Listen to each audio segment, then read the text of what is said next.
Καλημέρα σε όλους και όλες. Μπορούμε να ξεκινήσουμε διότι ήδη έχουμε την απαρτία. Το λόγο έχει... There's a quorum, so we're about to start. And I'll give the floor to the governor of the continental Greece region, Mr. Spanos. So good morning.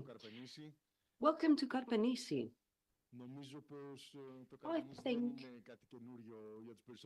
that Karpenisi is not unknown to you since we've had yet another meeting here in the Monitoring Committee. It is important for us become familiar with the land that we've been discussing for. So it's a great pleasure to welcome you here. I'd like to welcome all the members of the Monitoring Committee and I'd like to thank you for your presence here. And aside from the members of the Monitoring Committee, I'd like to welcome all those attending, starting from the mayor of Karpenisi, Mr. Kakavas, the chairman of the Regional Association of Municipalities, Mr. Souliotis, the elected members of the region, Mr. Bogdanos, deputy governors, Mr. Apostolopoulos, Mr. Kaladzis, the consultants, advisors, Ms. Gletsu, Glambouki, and Agelakopoulos. I'd also like to welcome the director of the 5th Health Region, Mr. Potis, and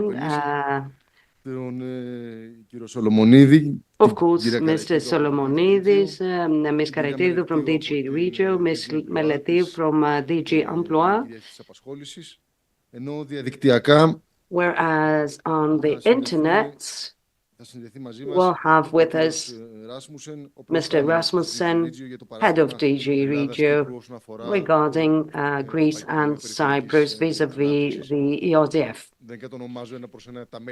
I won't name one by one the members of the committee. We'll know you and thank you very much for your presence here.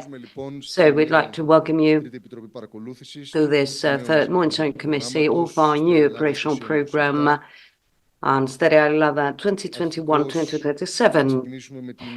Initially, let me start by approving the agenda and the minutes of the second meeting that took place last year in Kamena Vourla. Approved? Thank you. Now, from the previous second meeting of this new operational program, a year has elapsed and the effort put throughout this year by the members of the managing authority, Mr. Lemas, heads of units, thank you very much for your efforts. So this effort was significant and it was successful. It is tangible, as you might find out in the detailed analysis out of the total amount we were approved with. We have allocated 218.5 million. That is more than 51% of the program. More specifically, we have issued 48 calls for the submission of actions and operations in both funds, the ESF and the ERDF, 123.7 million. Now, in the coming days, we'll have, another 8 calls of an overall budget of 78.5 million euros. Therefore, in the first 6 months of 2024, calls will exceed 200 million. That is almost half of the budget of the program. And we aim, by the end of the year, to have issued calls that will have exceeded 300 million. That is 75% of the program. And as I've already mentioned, what is important is not just figures. Despite that, before we move into the qualitative data, I'll share with you some other figures. Παρότι είναι μέσα ακόμη στις πολύ απαρχές της περίοδου, we are still in the beginning of this period. Already 66.5 million euros we have in inclusions, that is targeted, oriented actions, and by next week we'll have reached 80 million inclusions. Even payments, we all understand how difficult it is technically to have payments at this period. Well, already we have payments of 15 million euros, which go to show that we are in the right direction. And of course, we will continue in that way.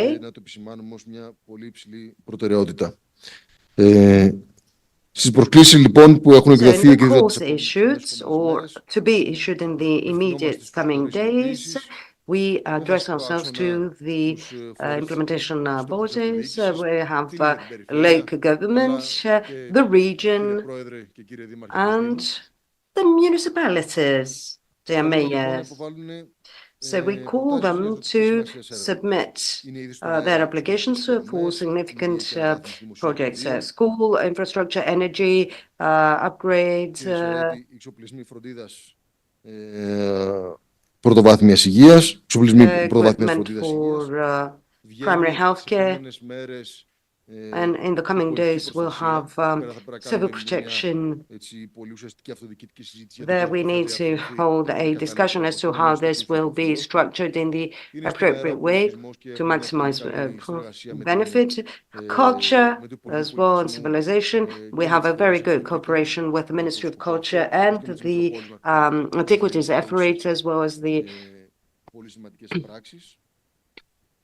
metropolitan cities, and of course we have approvals for 2 of the 3 sustainable urban development in Chalkis, Lamia, or rather, no, corrected, Chalkida, Thiva-Livadia, and waiting for Lamia to be finalized, where we have the final consultation. And by the end of the month, we'll have the renewal of an important action of the previous programming period. We have the ITI of the Oedipus culture pathway. And we know from the previous monitoring committee that we have secured the continuation of all structural, of all social infrastructure. Αλλά βέβαια και το σύνολο των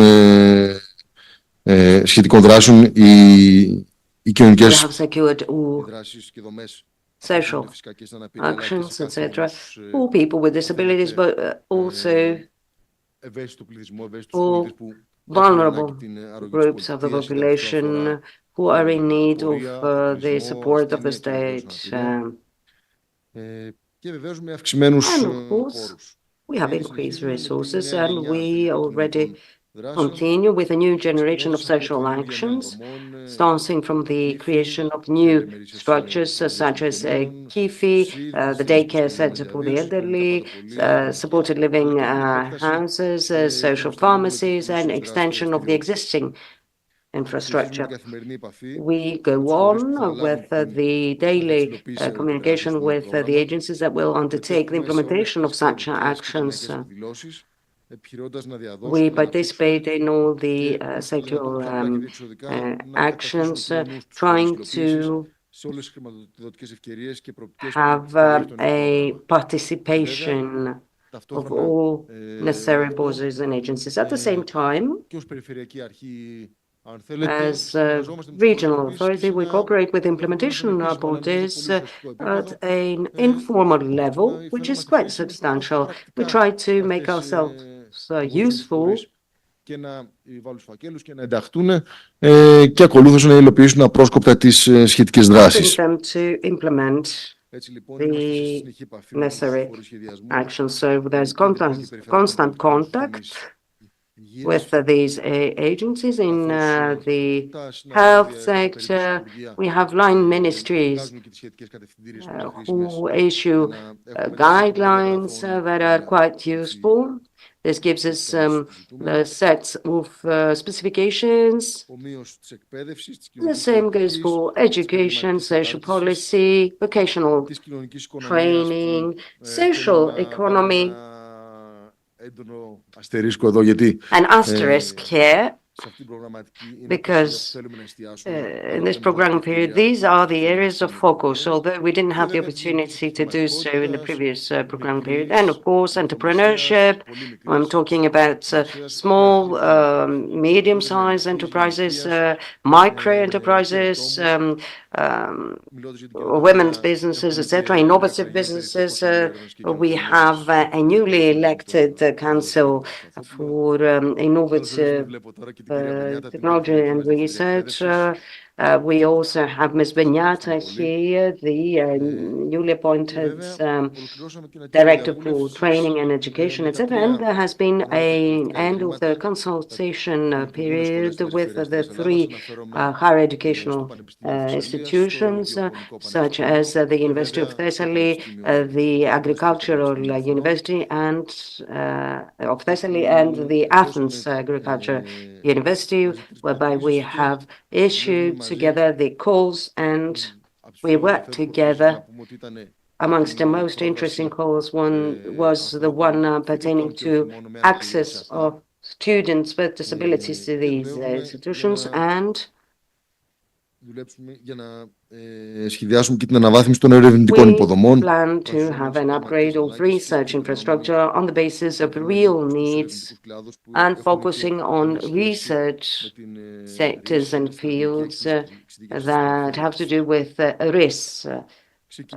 Smart strategy, smart specialization strategy. So we will also complete with the entrepreneurial discovery program, trying to strengthen businesses in research and innovation. Allow me here to point out that we consider successful the policy and the actions that have been developed in the previous programming period. In RIS 3, we had 15 programs that have been successfully completed, providing innovation and research results through a well-defined consortium of cooperating agencies. Our colleagues from the EU έτσι αισθανόμαστε, είχαν την ευκαιρία να διαπιστώσουν πολλά από αυτά τα επιτεύγματα. The opportunity to witness many such positive achievements in their previous visits in June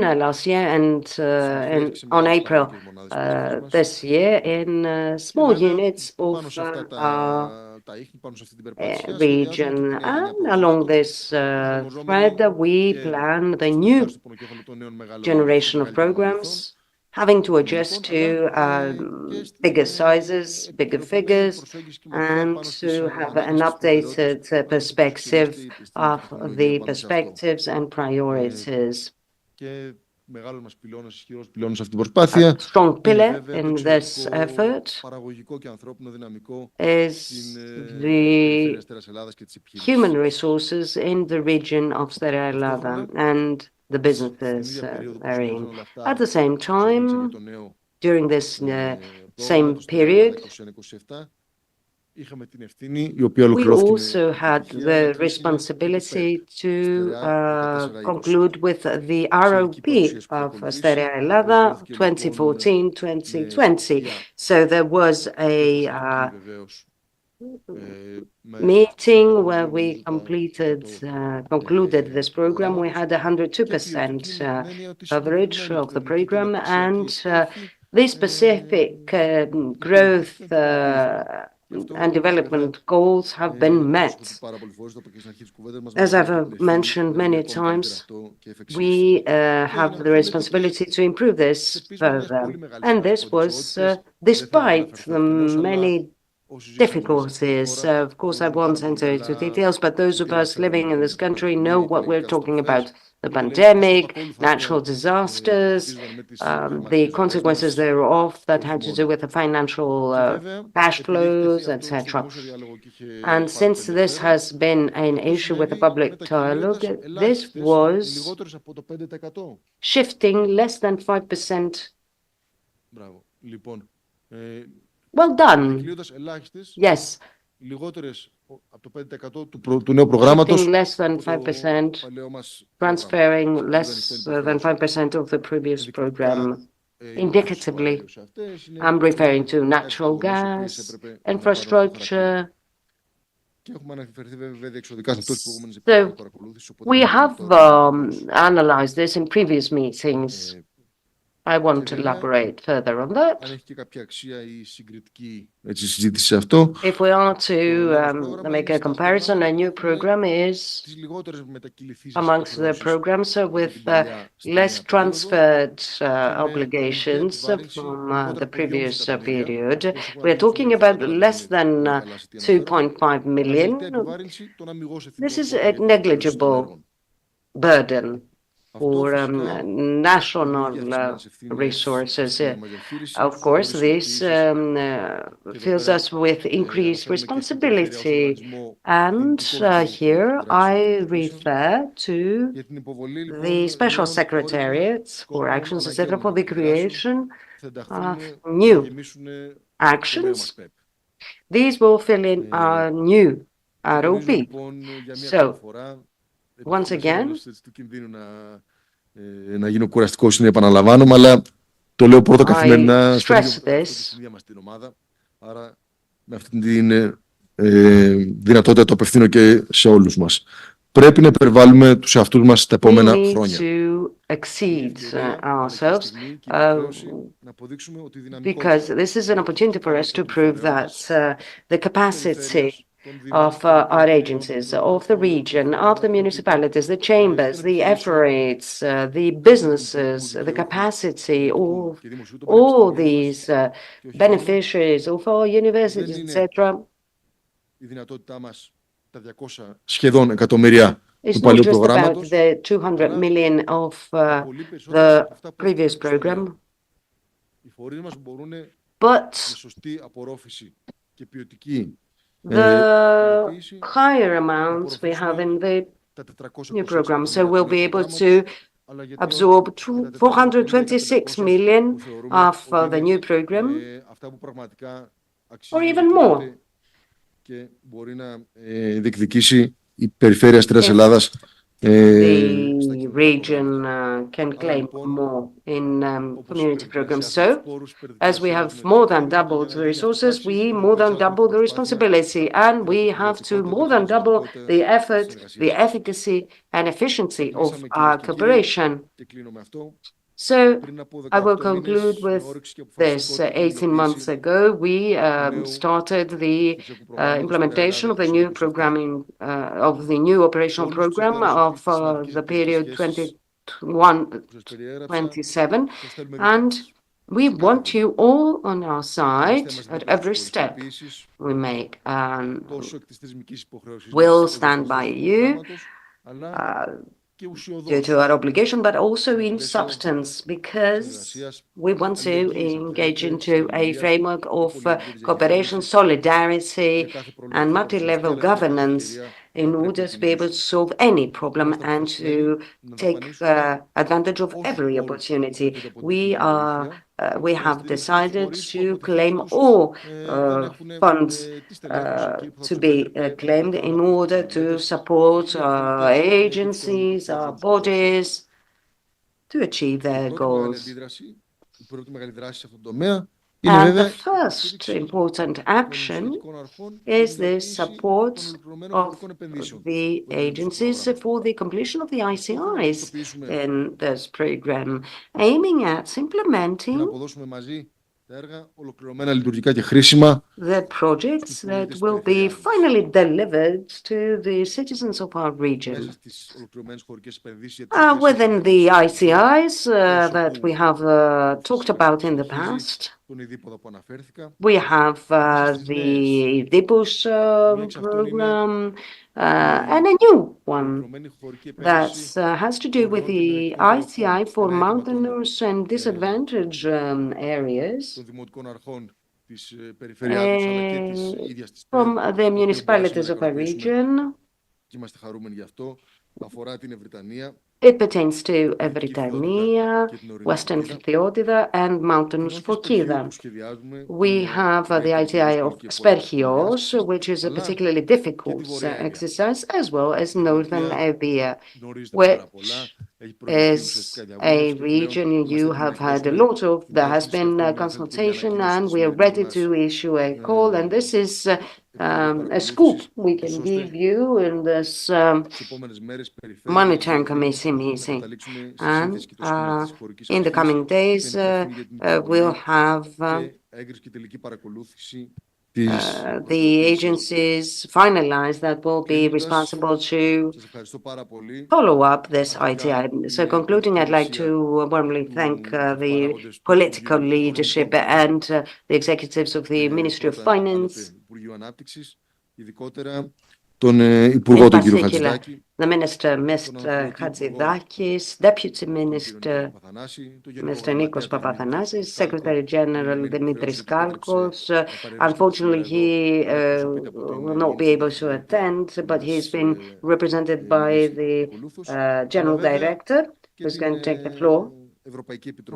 And of course, I'd also like to thank the European Commission, in particular the two commissioners, Ms. Elisa Ferreira and Mr. Nicholas Schmidt, whom I met recently in my recent meeting in Brussels, and of course the heads of units, Mr. Rasmussen as well, and Mr. Paquet. So having said that, I'd like to welcome you to the meeting of the third meeting of the Monitoring Committee. Thank you very much for your participation. And without further ado, I'd like us to give the floor to the representatives who honor us with their presence, starting by the Mayor of Agrafa, Mr. Kakavas. Συγγνώμη, Χρήστε. Δήμαρχο Καρπενησίου. Καλημέρα σε όλους. Ας θεωρήσουμε ότι οι προσφωνίες έχουν γίνει για λόγους οικονομίας χρόνου. Let us assume that introductions have been made in order to save time. I'd also like to welcome you and thank you for your presence here. It's a great honor for us that you selected Karpenisi for the meeting of the third monitoring committee for the OP Στερεά Ελλάδα 2021-2027. I will not delve into the importance of such financing instruments and interventions. I believe that they have a very important effect both on our municipality and other municipalities within our region. We are going to tackle issues pertaining to health, education, social cohesion, protecting the environment, competitiveness, innovation, and a lot more. But I would like to wish us the best possible cooperation, because I believe that this is substantial for us to achieve our goals, for the local authorities, for the private investors, for the regional authorities. I would like to wish you all the best for this meeting. Thank you. Thank you to the Mayor of Karpenisi. Παρέλειψα παρότι είμαστε τελείως αντικριστά να μνημονεύσω στους We are παρόντες face και to την face. I από omitted τον Ms. τουρισμό Sofia Vlega της Βρετανίας, μια πολύ from μεγάλη πρόκληση. the tourism of Για μας, σας Britannia. και να δώσω το λόγο Welcome to στον you πρόεδρο της too, and I ΠΕΔ, would ask τον to κύριο Νίκο Σουλιώτη. the President, Mr. Καλημέρα και από Nikos μένα. Καλώς Iliakis ήρθατε of στο Καρπενήσι. the Regional Είναι πολύ σημαντική Association. η συνεδρία της Επιτροπής Παρακολούθησης. Μπαίνουν τα προβλήματα. Ο Περιφερειάρχης πολύ αναλυτικά. Thank you very much. It is true that we are faced with many challenges.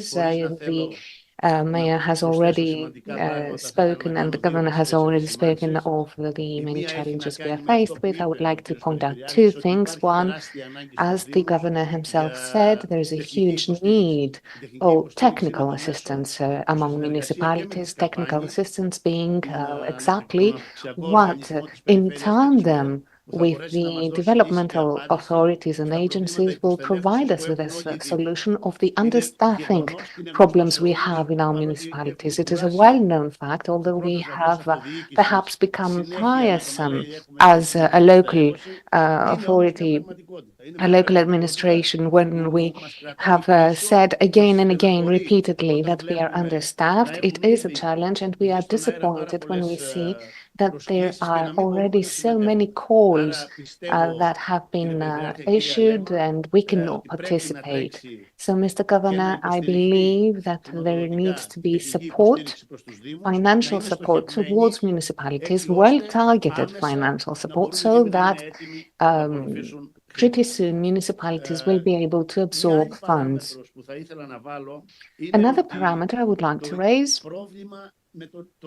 is the problem of infrastructure.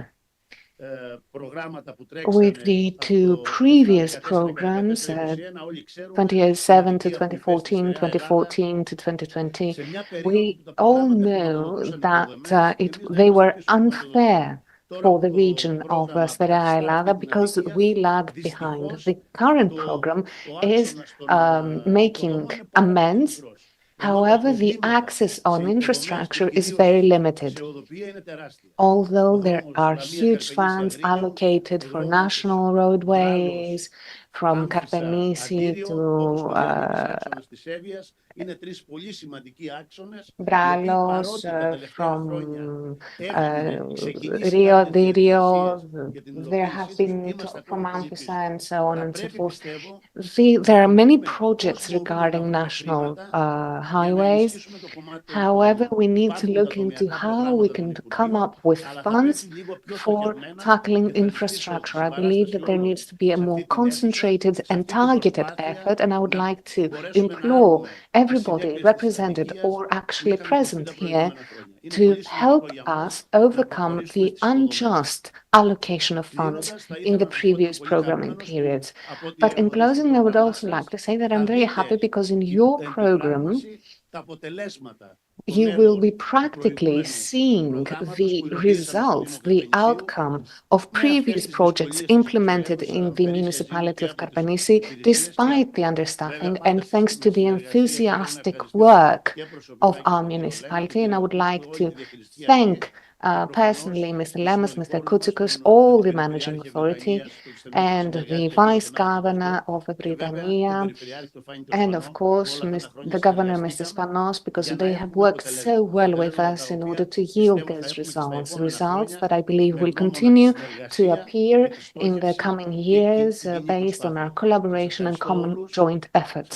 I would like to thank all of you and thank you for being here at Karpenisi, for selecting Karpenisi for this meeting. I am certain that our area's beauties will make up for your decision. I don't know if there is any other representative that would like to make a brief introduction. On behalf of the opposition party, I would also like to salute this meeting. Of course, financing aid is precious when it comes to developing an area that people are leaving, and this is not by accident. We are here to stand by any effort made in order to improve as much as possible all conditions and circumstances regarding infrastructure, regarding people, staffing, services, and we will stand by the region and the regional authorities as long as it is to the benefit of our citizens.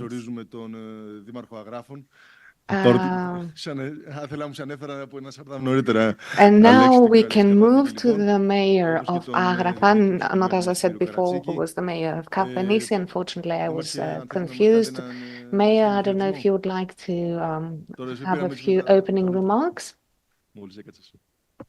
You just came, but still. Thank you. Good day. I apologize for coming here late.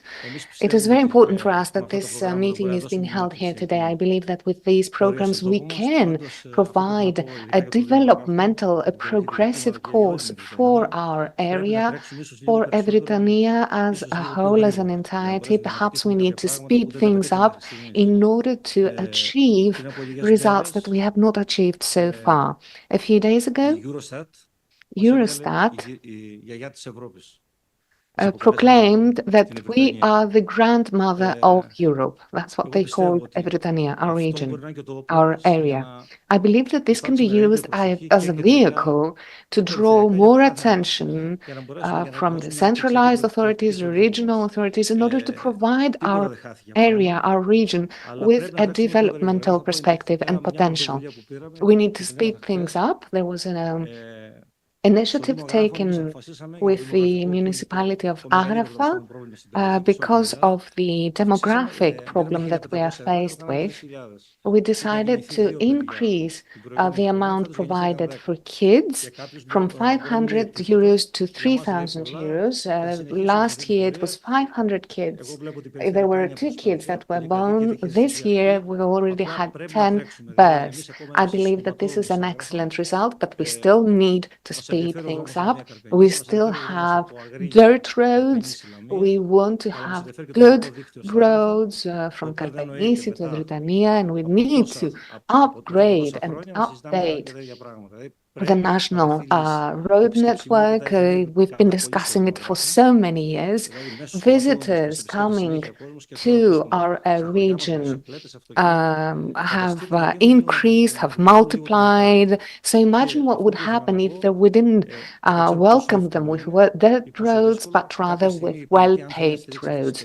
And if the state at some point wants to support our regions, I believe that they should look into the VAT for those investing in mountainous regions like Evrytania. The VAT should be 0. We have already submitted proposals to the central administration when it comes to employment based on the standards of 55-67. We need incentives for the youth. We need incentives for women. And for people who are working online, we need to come up with enterprises that will employ these people. It's easy to do, very easy to do. The cost is close to 0, close to nothing. And I believe that the enterprises will support our people because that's what enterprises do. They take care of themselves and their people. I hope I didn't tire you, and if I did, I apologize. And I would like to convey the salutation and best wishes, warmest wishes of the metropolitan leader of our church in this region. And now I would like to ask Ms. Hierogopoulou, who is the representative of Mr. Skalkos, to take the floor. Good day, everybody. I hope you can hear me. Can you hear me? Yes. So good day. Δυστυχώς δεν έχω έρθει κι εγώ εκεί, αν και το Καρπενήσι για μένα είναι αγαπημένο. I had been able to join you because Karpenisi is a favorite tourist destination. Unfortunately, I'm so busy that it was impossible for me to join you there. My camera is also on. No, your camera is on. We cannot see you. Ένα λεπτό, εγώ την έχω ανοίξει την κάμερα μου. My camera was on and I can see myself. Έχετε λίγο τη σύνδεση, είναι γιατί εγώ με βλέπω. Problem on your side because I can see myself. Ευχαριστούμε, έτσι πολύ καλύτερα γιατί και τα μη λεκτικά μηνύματα Όχι, την είχα ανοίξει απλά. So much better we can see you because there's always body language as well to take into consideration. Now we can both hear you and see you. So good morning. As I was saying, it is unfortunate for me that I cannot join you. I could not join you. I've visited Karpanisi many times. I love it. Συμφωνώ απόλυτα με αυτά που είπε ο Περιφερειάρχης. I fully agree with what the governor said, the regional governor said. The ROP has a variety of actions taken into consideration. We understand and acknowledge its contribution to the regional development. We are very satisfied with your efforts because the previous program is being concluded successfully and you are dynamically opening up the new operational program that we hope will meet the same standards of achievement. Let's not forget that there's been a rainstorm of adversities. We've been through the pandemic, natural disasters, a financial recession of a decade, the war in Ukraine, an inflation crisis, and yet your authorities and the other managing authorities have responded beautifully. The program is being finalized and concluded without further encumbering the state funds, and there is a huge variety of actions that will allow you to tackle localized challenges, which is something that horizontal programs cannot achieve. We acknowledge and salute the importance of your program, and in doing so, we increased by 30% the resources allocated to you, to your region. I would like to point out that this governance and administration model, and I'm addressing Carsten, my friend from the EU, from Brussels, this is a model that needs to be sustained.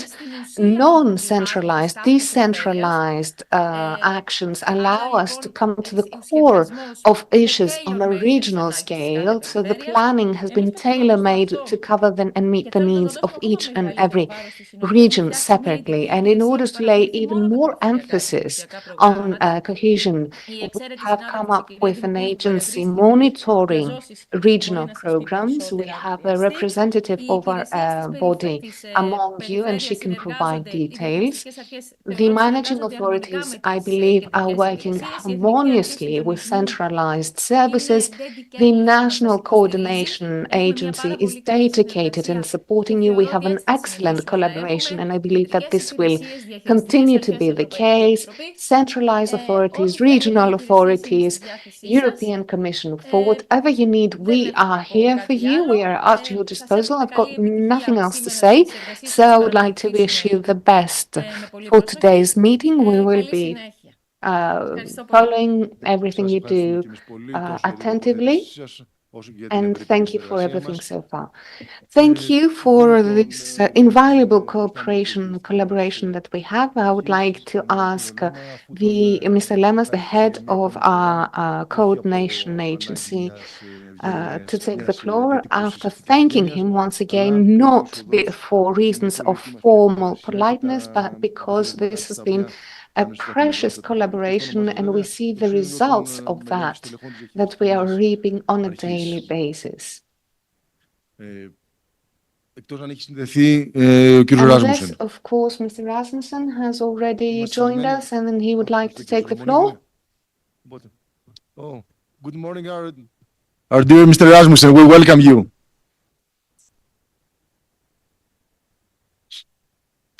You are muted. Γιατί δεν τον ακούμε? Είναι mute. No. Δεν ακούγεται. Πείτε του πάλι. You are muted. Your microphone is muted and we cannot hear you.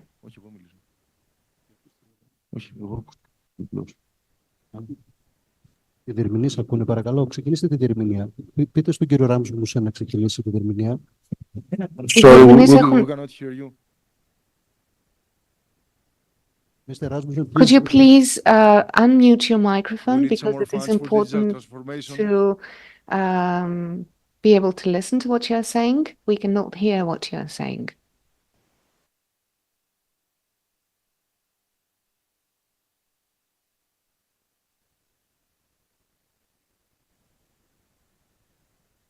No. Mr. Rasmussen, please open your mic. Mr. Rasmussen?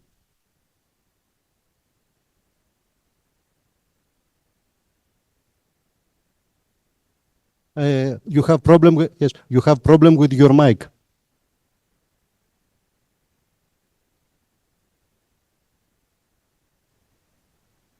It would appear that there is a problem with your mic. Mr. Rasmussen, we will try to, okay, we will try to fix the problem with you, okay?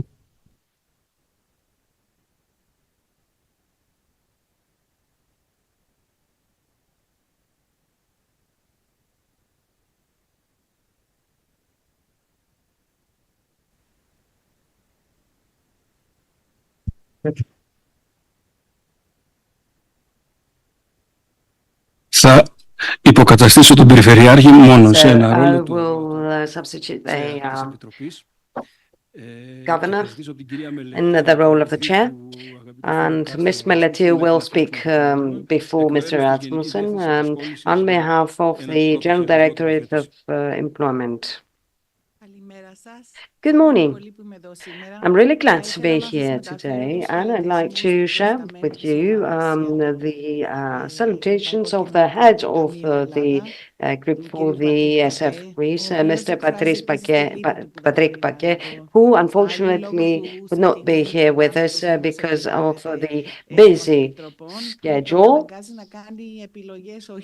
He is obliged to pick specific meetings due to practical reasons. Can you hear me? Ταξιδεύοντας για αυτές, δεν θα μπορέσουν ούτε να συνδεθεί σήμερα. Yes, we can hear you. We can hear you. Thank you. Πέρσι και στην πρώτη επιτροπή. Όμως, εάν στο μέλλον δεν υπάρξει ένα πρόγραμμα που να του επιτρέπει να παραστεί σε όλες τις επιτροπές. Mr. Paquet will not be able to attend. Next time he's going to give a priority to meetings in Greece. So we are in a pleasant position to find out that we have begun to see the first results of the new program. I won't repeat what has already been mentioned. I simply want to point out that it is important for us all to see that the ESF interventions contribute to the implementation of the European Pillar of Social Rights. And indeed, the recent survey of the Eurobarometer in Greece has shown that Greek citizens pay attention to economy and social justice as well as to employment, and then to education, culture and youth. So we'll continue to focus on investments combined with significant social reforms and new programs such as the implementation of the National Action Plan on Child Guarantee, the deinstitutionalization process in Greece, the action plan for long-term care, and the reform of social services, which is currently under development. Greece seems to have committed to follow this course since the new Ministry of Social Cohesion and Family has given new impetus. Now that we settle the reorganization between the Secretary Generals and the units of the Ministry of Interior and Social Affairs, we believe that there will be intensification of the actions in the regions. The truth is that in the previous period, many kinds of interventions have met with difficulties. We have repeated so in previous meetings, such as the Roma actions, social economy actions, the vocational and training measures that have dealt with delays, etc. So we need to be cautious in these sectors where we've seen difficulties, as well as in new actions pertaining to child guarantee where there is no previous experience. In order to secure timely and efficient implementation, in the previous year we have paved the path for thematic working groups that the regions always follow and attend via the internet. Meetings take place in Athens usually. The role of the such working groups, let me remind you, is to discuss challenges in the planning and implementation, exchanging experience with other member states, and finding solutions. Let me also say a few words vis-à-vis the interim review.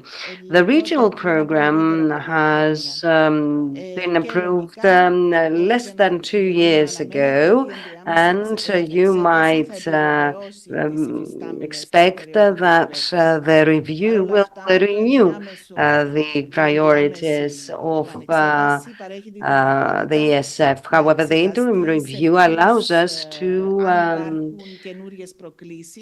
see whether there are new challenges and if there are any, how we can deal with them. Now, before the closing, allow me to refer to the sustainability issue. Sustainability vis-à-vis the continuation of operation of all social structures that have been co-financed by the ESF, and in general of any new intervention and reform in the social sector. We know that the Social Cohesion Ministry is preparing a sustainability plan and a new model for the provision of services at the level of communities that might incorporate new services.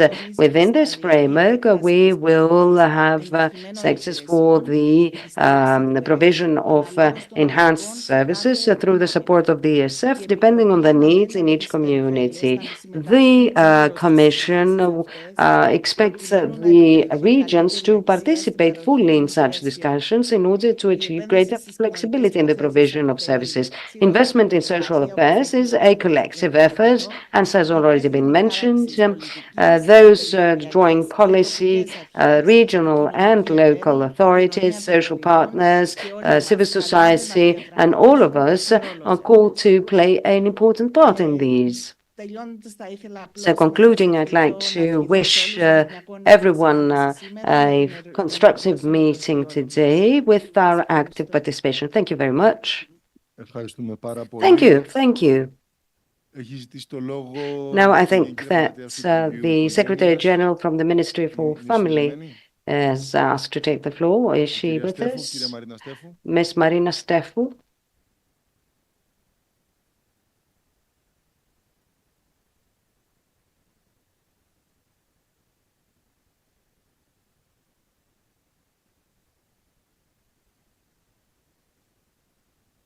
Καλώς, αναμένουμε. Άμα συνδεθεί, παρακαλούμε ενημερώστε μας. Whenever she is connected, let us know.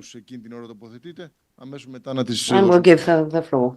Mr. Lemas, I'll give you the floor to moderate. Thank you. Always waiting for Mr. Rasmussen. As soon as we solve the technical issues to hear his intervention, maybe we can move on now to the presentations. Ολοκληρώνεται το πρόγραμμα Στερεά Ελλάδα 2014-2020. We can hear you. We, the interpreters, can hear you. We're trying to let them know that we can hear you. Κάποια πρώτα στοιχεία.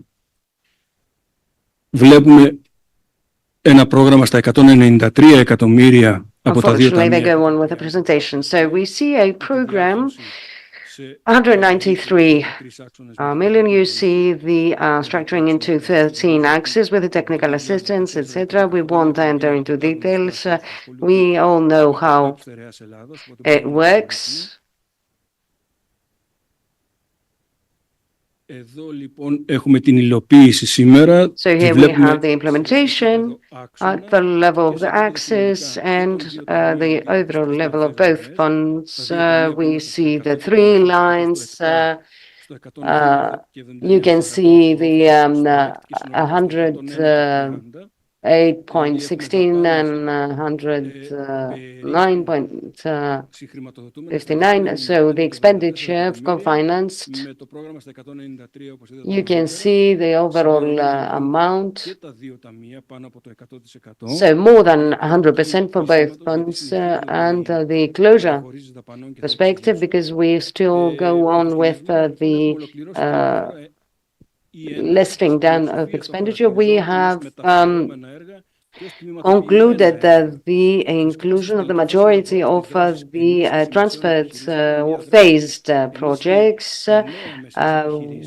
We also have the final phase of the phasing action for the medium-sized enterprises, 9 medium-sized enterprises in Στερεά Ελλάδα, in order for them to be upgraded, etc. So we allow them to move on to the new program and to catch their breath to complete such investments. So we have also the completion of the natural gas project, and all the other projects have been concluded. So, on the basis of the current action plan, we'll close with 197.21 million, 102% of the budget. For the RDF, 101.69, and ESF 102.82. We still have the expenditure of the saving at home economic. And we don't include the expenses of the strengthening of the medium-sized enterprises here. We see the development and evolution of expenditure through time since 2015. This is a healthy curve, absorption curve. Whenever this is flat, these are the periods whereby we had financial crisis, and therefore we had difficulties in the absorption of the program. We move on. So this is our final forecast, 102% in all axes. Almost all of them, with the exception of one, axis 4, have high rates of absorption, or they're close to completion. They are somewhere to 96, 97%. There's no risk of losing. And axis 4, 69%, 61%. Well, we had this correction for the programs of saving at home. Now, through the step possibility regulation, whereby we can declare 100% in co-finance expenditure by the last year, we will proceed to this, and therefore we'll have a closure in community contribution, because this is where it counts, 105.65%, moving away from the psychological limits, which is the safety of the closure. So when we had above 105%, we have never seen loss of resources in the final closure, no matter what.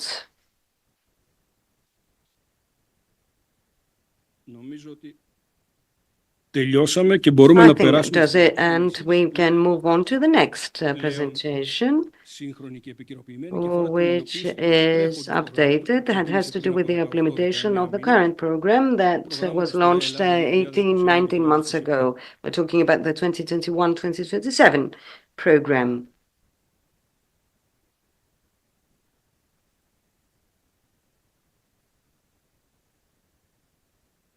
Περιμένοντας πάντοτε τον κύριο Ράσμουσεν, Always waiting for Mr. Rasmussen. πρόβλημα να το αντιμετωπίσουμε.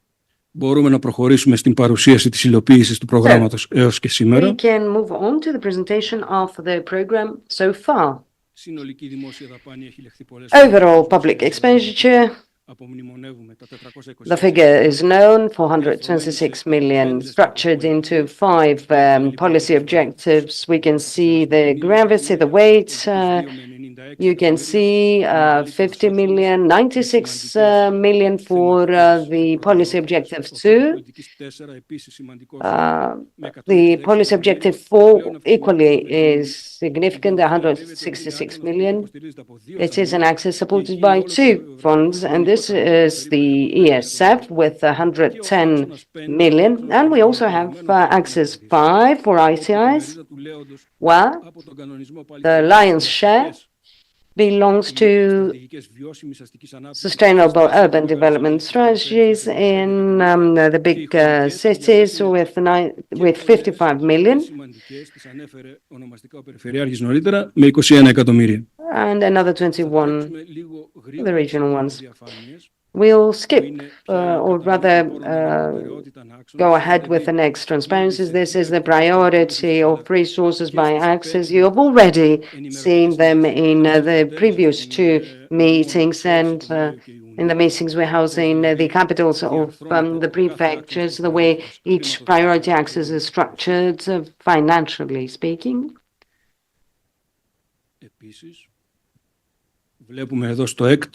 Now for ESF, you see the big for a specific priority 411, which is the priority supporting significant actions, access to sustainable and qualitative services for disadvantaged population groups, priority 5, the ICIs, the SUDs, in northern Aegea, the mountainous areas, Agrafa, Sperchios, and Oedipus. These are significant projects, and the technical assistance. We hear from everyone how important it is for the final beneficiaries. It's going to be targeted, let me say, to Mr. Souliotis, as we've been discussing through years, on the basis of the needs identified. We don't aim at allotting checks to the municipalities in order for them to use them as they wish. This was a model that failed in the past, but we aim at being targeted here.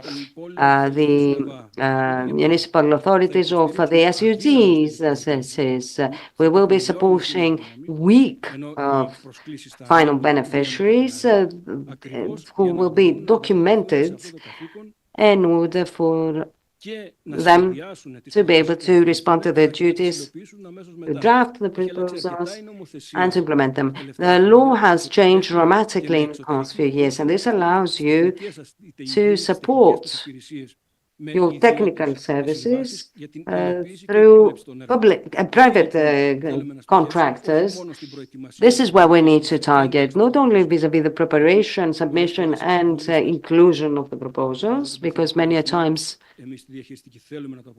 we exhaust our efforts in the inclusion part, and we are left with a series of inclusions that are not into actual projects. So we want to have a series of projects included that will be actually implemented.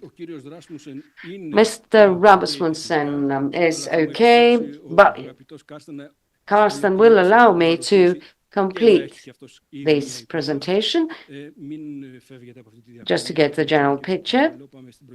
Let's go back to the previous transparency. So we see how this has been allocated. 57 actions to 218 million. You can see the RDF 53.7%, 44.2% for ESF, but we will have allocated more than 300 million by the end of the year a percentage of 70%. Let's see this in the diagram. So the curve starts becoming more steep, and we see an acceleration of the rates of work vis-à-vis the specialization. We have reached 218 million. Now, many might highlight that allocations need to have a small lag between them and the calls. So we've seen 48 calls so far, 123 million. We had another call the other day, so this helps us have 140 million, 29 calls for ERDF actions, 19 under ESF. We move on. This is the curve again and how it changes. For those of you with a mathematical background, we see an improvement of the rate of response by the managing authority. We want to have as many calls issued as possible quickly in order for the whole program to move on faster. And here, there's a piece of information missing. In the coming days, we'll be issuing 8 calls with 78 million. That will allow us to exceed 200, and we'll have the allocation being equivalent to the calls. And another 20 calls are underway. Please don't change transparencies that quickly. Let's move on to the previous one. Move back to the previous one. Okay. Έχουμε λοιπόν προγραμματίσει 20 προσκλήσεις στα 100. 20 calls of an amount of 136 million, which will correspond to 32%. So, another 20 calls, 260 million in the next 4 months. And by the end of the year, we will have reached 75% of the program. 61% is already planned. We move on. And here we see an analytical programming of calls.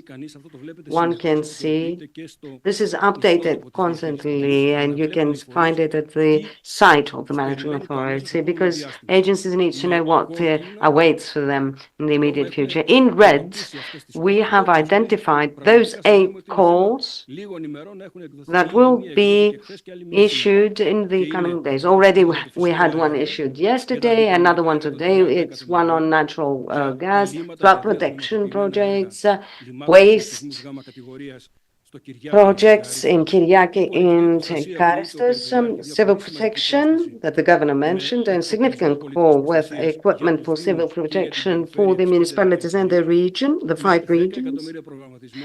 10 million.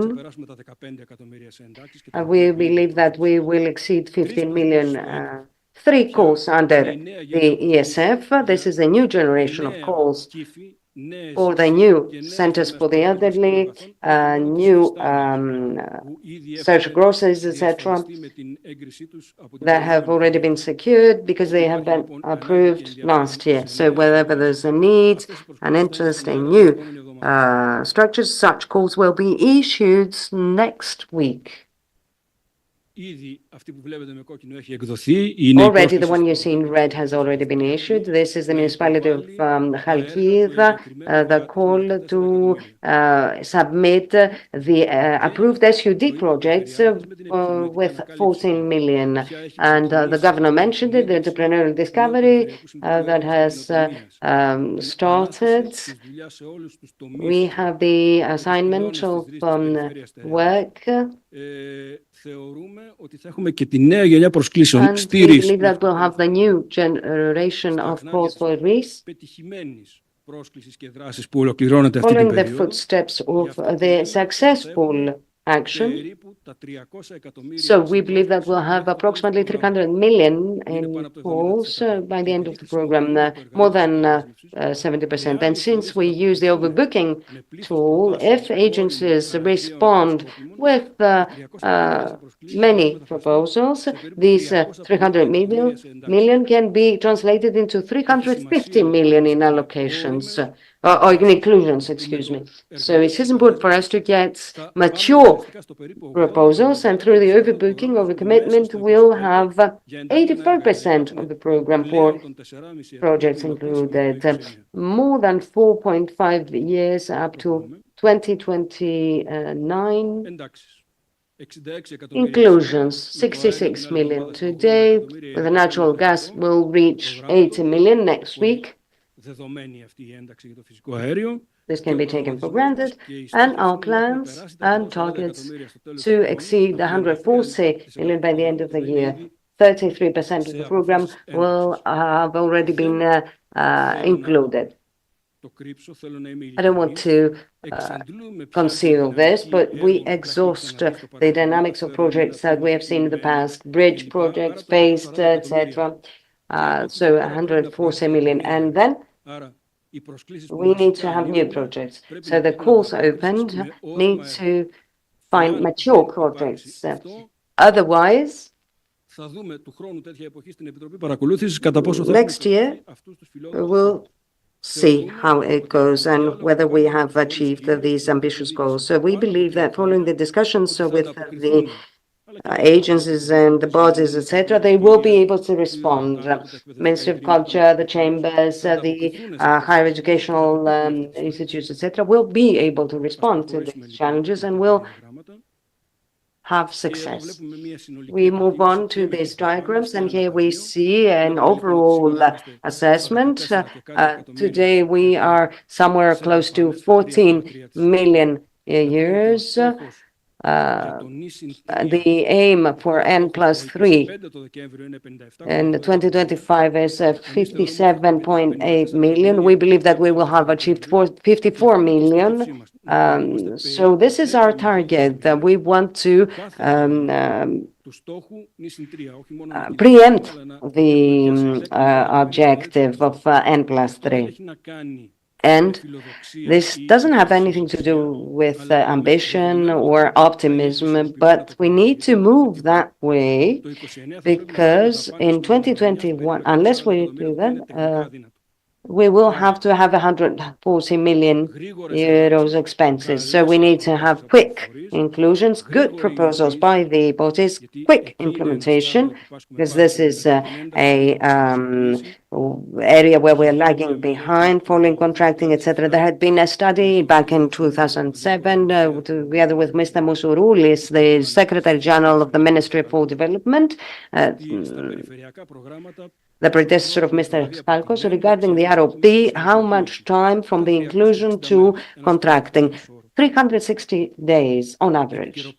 So we updated empirically this study, and this period has not been reduced. So we need to cut it down. It doesn't only have to do with the capacity and the law, the legislation, etc., to avoid all the side effects such as objections, the state council, etc. If we don't improve this, in fact, a double partnership agreement and SRF will find it difficult to achieve its goals.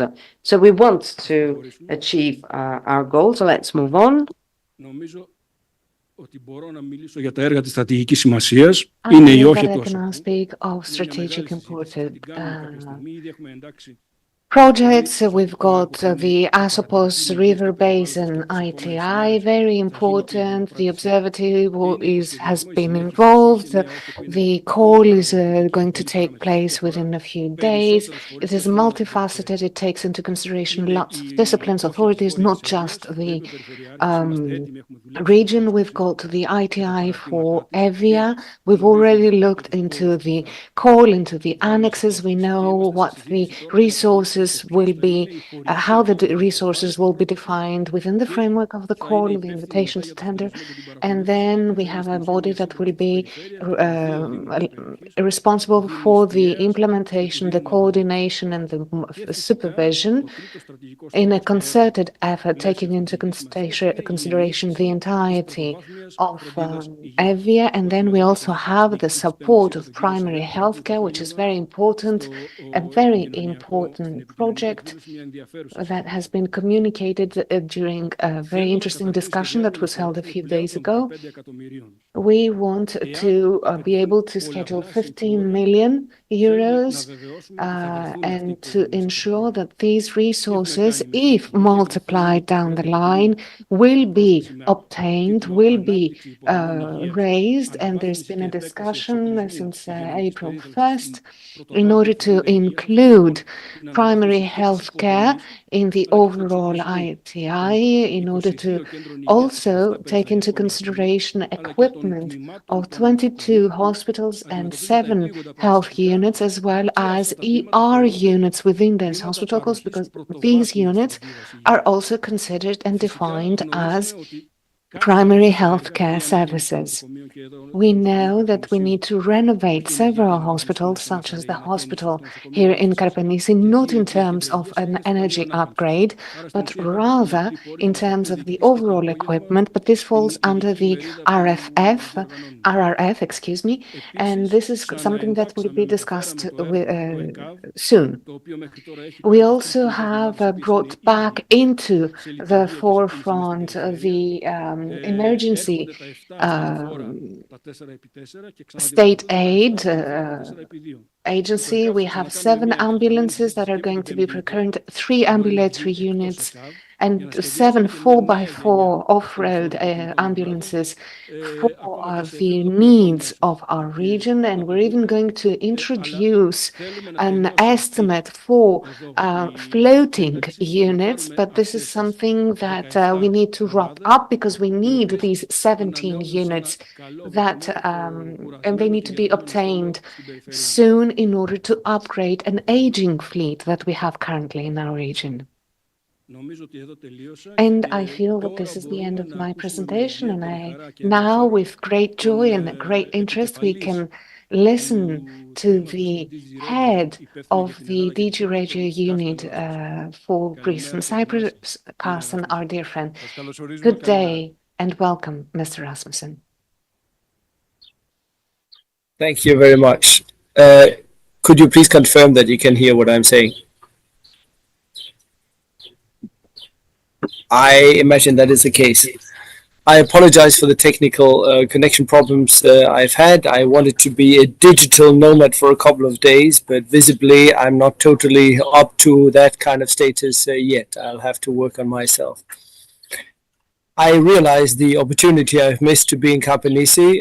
It looks like a wonderful region, and I will have to find the opportunity to get down there. I do promise that in the next round of monitoring committees, I will be at the monitoring committee of Sτερεά Ελλάδα, condensing 13 regional monitoring committees in a couple of weeks. Makes it impossible for us to cover physically all of that, but you will be, of course, in the presence of my excellent colleagues. The region of Sτερεά Ελλάδα is a very complex region, and you are reuniting the majority of the challenges we have in the cohesion policy. You are host to the industrial homeland of Greece, and you are trying to address some of the environmental and organizational problems that come with that kind of presence. You are faced in some of the more rural and mountainous areas with a demographic challenge, with a demographic decline. We have heard this issue addressed by some of the mayors and by the governor. And you're also faced with increasing environmental challenges, not least in the shape of what we saw with EVIA a couple of years ago.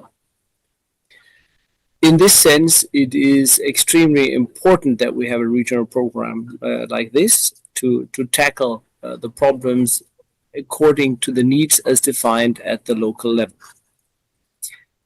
Looking back to the period 2014-20, we can indeed confirm that you have reached the target at 102%. You are slightly above the absorption mark.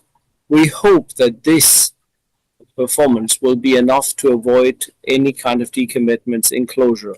Normally, we recommend to reach a target around 110, even 115% to be on the safe side. We're 102. It reflects a lot of hard work by the managing authority. I'm fully aware of that. Still, it may not be entirely sufficient. Time will tell. Looking ahead, 2021-27, I'm very happy that Mr. Lemmes finally preceded my intervention, because you have certainly addressed a number of the concerns I'm about to address. The actual performance, or the nominal performance of the program at this stage, is one of the lowest in Greece. You have increased your level of payments. There are payments, and we're happy with that. But these payments are significantly under the level that we see in some other regions. I admit that this is possibly also connected to the fact that you have a low level of transfer projects, as you mentioned it before, in both the intervention of the governor and in the intervention of Mr. Lemmes. Still, this has to increase. The way to increase it is what was outlined by Mr. Lemmes, now to accelerate the launch of calls, and in particular to accelerate the selection of projects so that they will have time to generate the necessary results and payments. I note the good progress on signing some of the ITIs, but I also note with a certain concern the relative slowness with which we are seeing the Asopos ITI, which is a one from the previous period that has not yet been signed up to my understanding.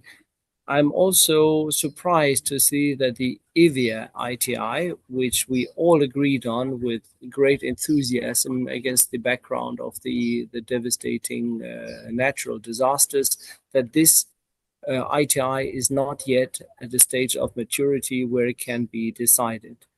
I hope that the local authorities understand the challenge and that they will find the necessary resources to address that.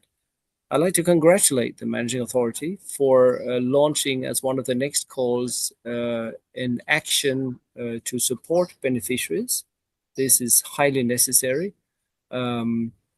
We are aware, I heard the issues addressed by both mayors. We are aware of the lack of capacity in municipalities. It is a structural issue. It is linked to the organization of the country, and it's also linked to the aftermath of the memorandum years, the difficulty to hire.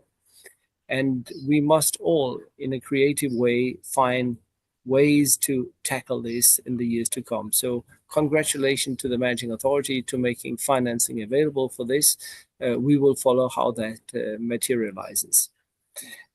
Today, we will have the opportunity to listen to some of our beneficiaries, one of them from Karpenisi. So I look forward to seeing these presentations, just like tomorrow you will have the possibility to visit some of the projects physically. Beneficiaries are the forgotten heroes in our system. Each project that is accomplished represents a committed and sustained effort to tackle all the challenges and obstacles that we are faced with. And Mr. Lemmes mentioned some of them. The difficulty to tender against repeated appeals, relaunch of tenders, but also the difficulties to obtain licensing and authorizations allowing the projects to go forward. I would like to take this opportunity where we are already way into the new period, but are able now for the first time to look back at the closed 2014 period, or the accomplished 14-20 period. I'd like to solemnly thank all our beneficiaries from the 14-20 period for the excellent work they've done. As I am sure we will see, because we are seeing this across Greece, each project is a little piece of a dream come true. And the reason this happens is because of the beneficiaries. Thank you very much to each and every one of you. I look forward to a good and lively discussion following the presentations. And although not with you and while sitting in these very enticing surroundings, I will follow the further discussions closely. Thank you very much.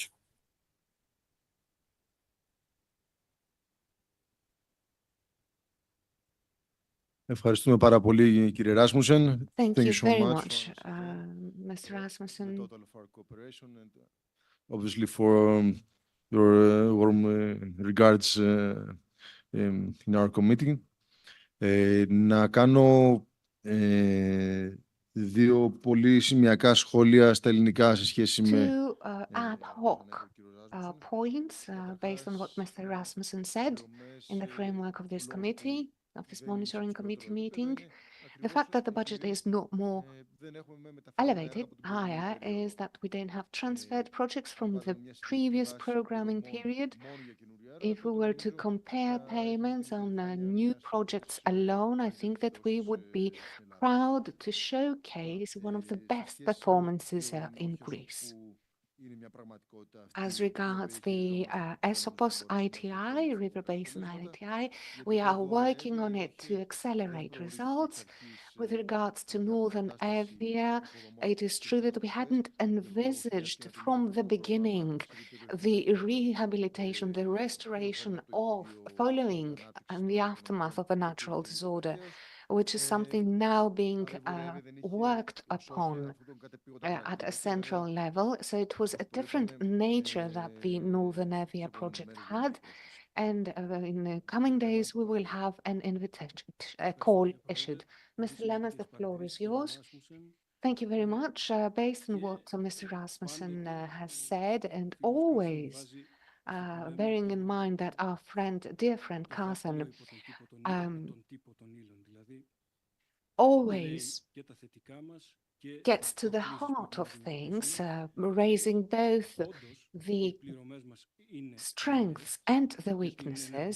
Payments are low, it is true. When it comes to the activation of the program, we've already discussed that. We will be above average in the next 4 or 5 days, and you will see that in practice. Payments for us are peculiarly almost all new payments. We have had no transferred projects with expenditure, and the projects transferred did not entail expenditure.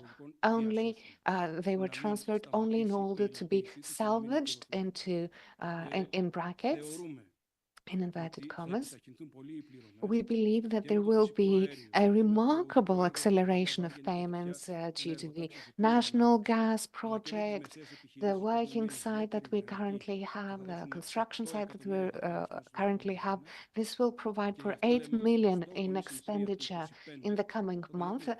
So the N+3 by 2025 will be achieved by January, at the latest June 2024. And this is why at each meeting of the monitoring committee, we will be asking for an update and an overview with laying the emphasis on meeting our objectives early on as 12 months in advance, so that all agencies involved will be able to respond and absorb. Over time, we've seen that from the co-financed investments, 70 to 80 million, 90 million have not been absorbed. And this is why we are saying that all agencies, all bodies involved, and we will support them in their effort, Mr. Rasmussen, need to exceed themselves. We need to plan for mature projects. We no longer have the luxury, not this time, not the same as we did in the past, to have maturity brought about after projects have been included, because we have seen that we have been receiving funds ever since the well-known, maybe infamous by this point, Delors packages. So now we need to focus on implementation, because if there is a time lag in the maturity of projects before they are included, while they are being assessed, and then we have forecasted delay in their contracting, then we will move back to ancient models where we have a time lag, a delay of 2 years. This is a model that we are striving to change, and we definitely do not want to see happening. We will continue with Mr. Koutsikos, who will be speaking of ITIs. Good morning from me as well. We'd like to thank you for responding to the call, the invitation for this third monitoring committee meeting. I'll try to be really brief. So,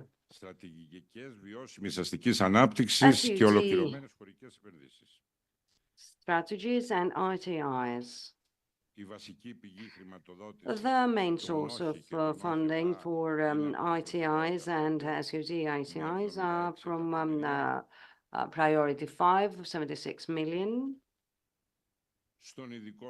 And the specific objective for 5.1, we had 3 SUD strategies applied: Chalkida, Lamia, and the intermunicipality cooperation between Thiva, Aliertos, and Livadia. The new programming period focuses on the revision, update, and continuation of the above strategy. In November 2023, we had the issuance of the call for the submission of the updated and continuing SUDs. So you can see the financing framework, the Lamia one, the Chalkida and Livadia, Thiva, etc. 20, 24, and 20 million.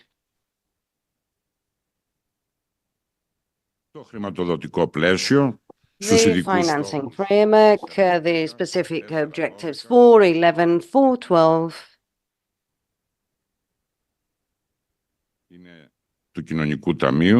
Of the ESF, and 5.1 with 55 million overall. Available resources, 64 million for the SUD ITIs. Now we have the allocation, the distribution for Lamia, Chalkida SUDs, and adding up to 20, 24, and 20 respectively. So the course of implementation, the governor already mentioned it. We have improved the SUD ITI for Chalkida, and we will issue the call today for the submission of proposals.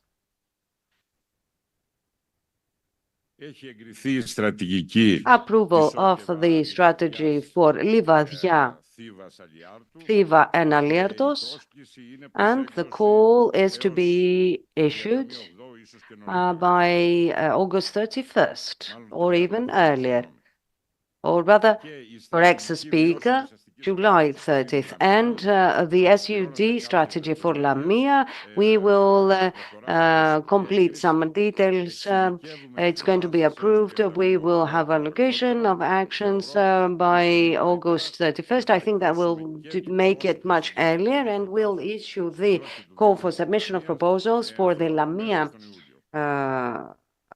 ITI within July. Now, regarding the ITI, the Cultural Environmental Tourism course for the Sτερεά Ελλάδα, we have issued the call. We have the updated proposal. It's going to be evaluated. It's going to be concluded. The amount is 4 million. And we move on to this ITI as well for the issuance of a call for the submission of proposals the second 15 days of August. We have the Northern Ebia ITIs. Many things have been said. It's included in the broader framework of the national plan for the reconstruction of the afflicted areas, 12 million available. the consultation process in order to define the territorial authorities that are to be involved in the planning of the ITI. Finally, we believe that pretty soon, within July, we will have the issuance of the call for the submission of the strategy for the Northern Obbia. Now, regarding the Asopos ITI, many things have been said. It's going to be continued in 2021-2027. We have the Health and Environment Observatory with 25 million budgets. Thank you. Thank you very much, Mr. Koutsikos. You can move on to the next presentation on the issues pertaining to evaluation and assessment. We keep these presentations really brief because we want to give the opportunity to the members of the committee to put questions and to engage into discussion.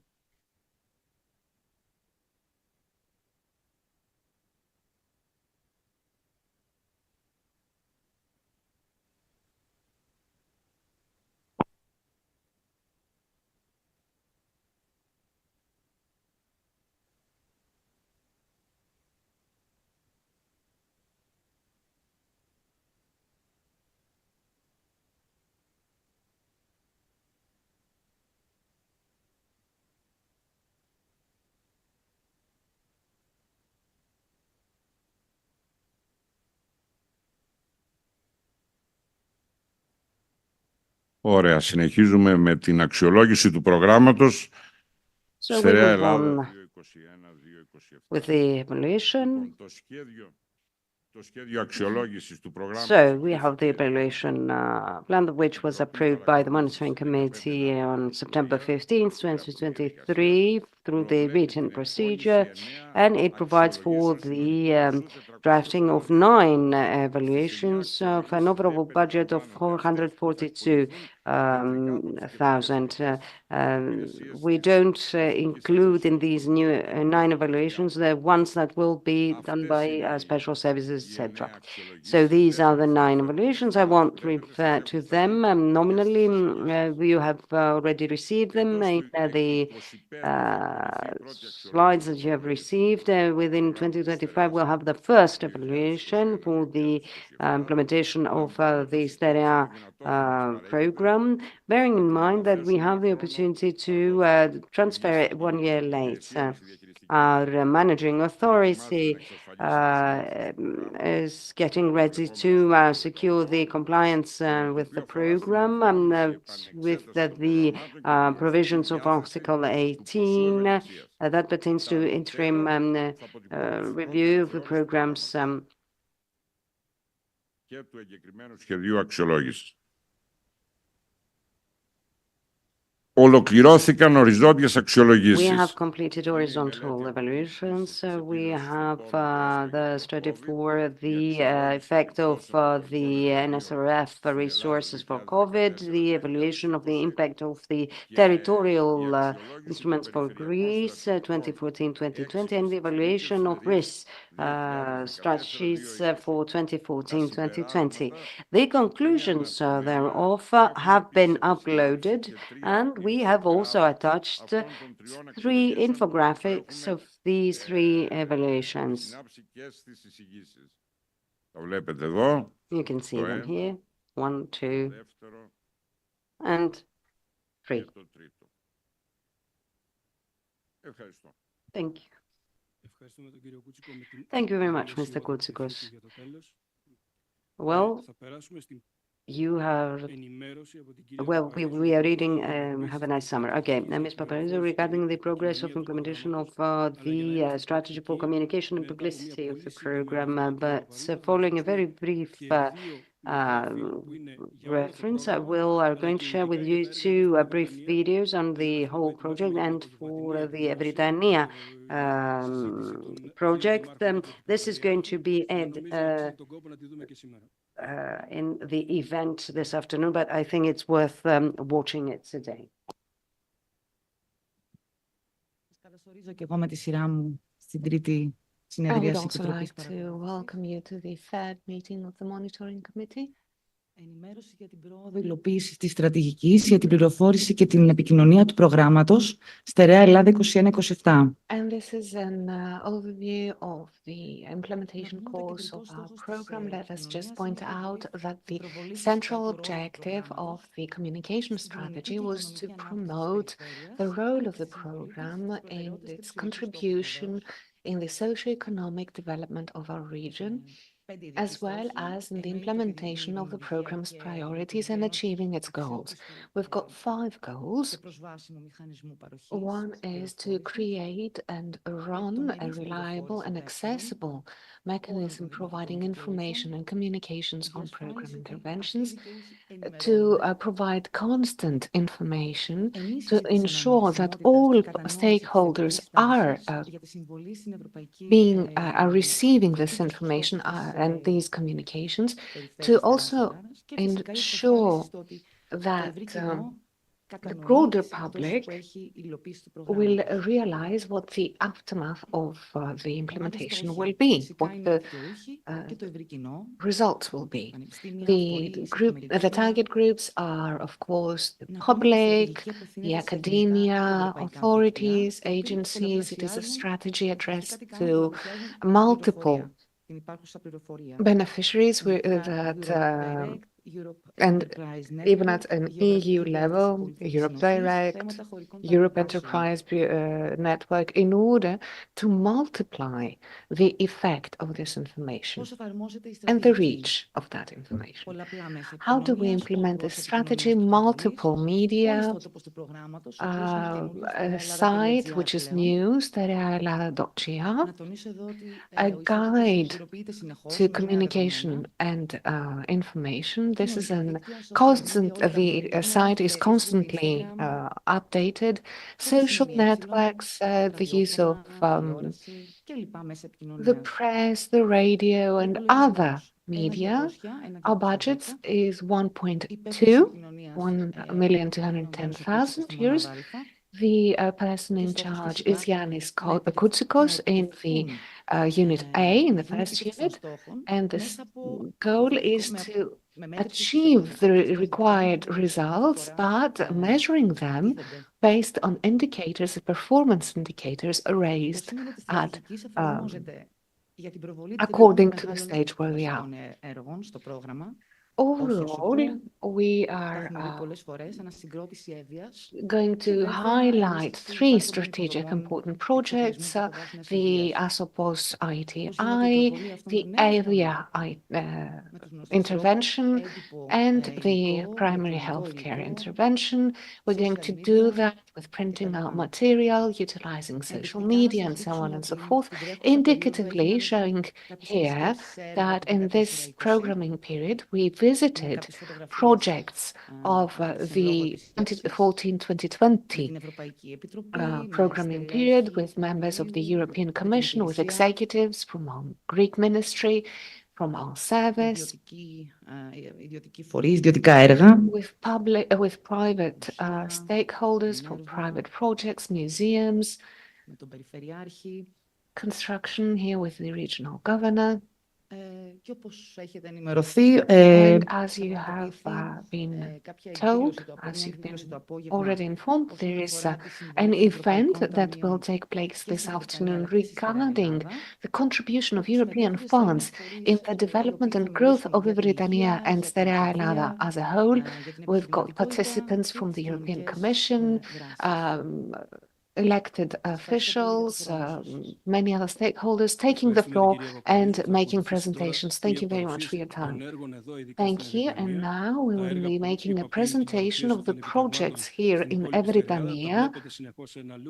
As I said before, the projects in the broader Sterea Ελλάδα are seen in a loop, but in next week we will have an even more impressive presentation. For now, I'll be showing you the video created for today's event, and then we will move on with the midterm review following agreement reached between the European Commission and the network, the local network. Thank you very much.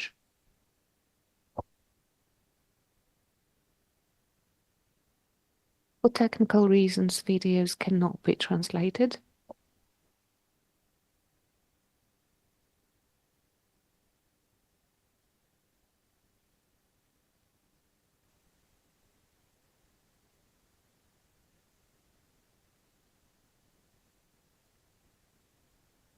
So, Hospital of Karpenisi, energy upgrade. Translating what is written on the screen.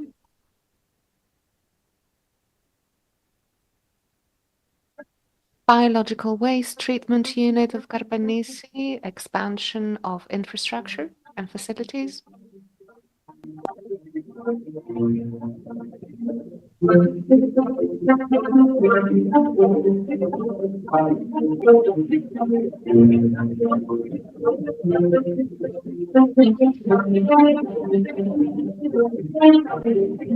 Second primary school of Karpenisi, new building.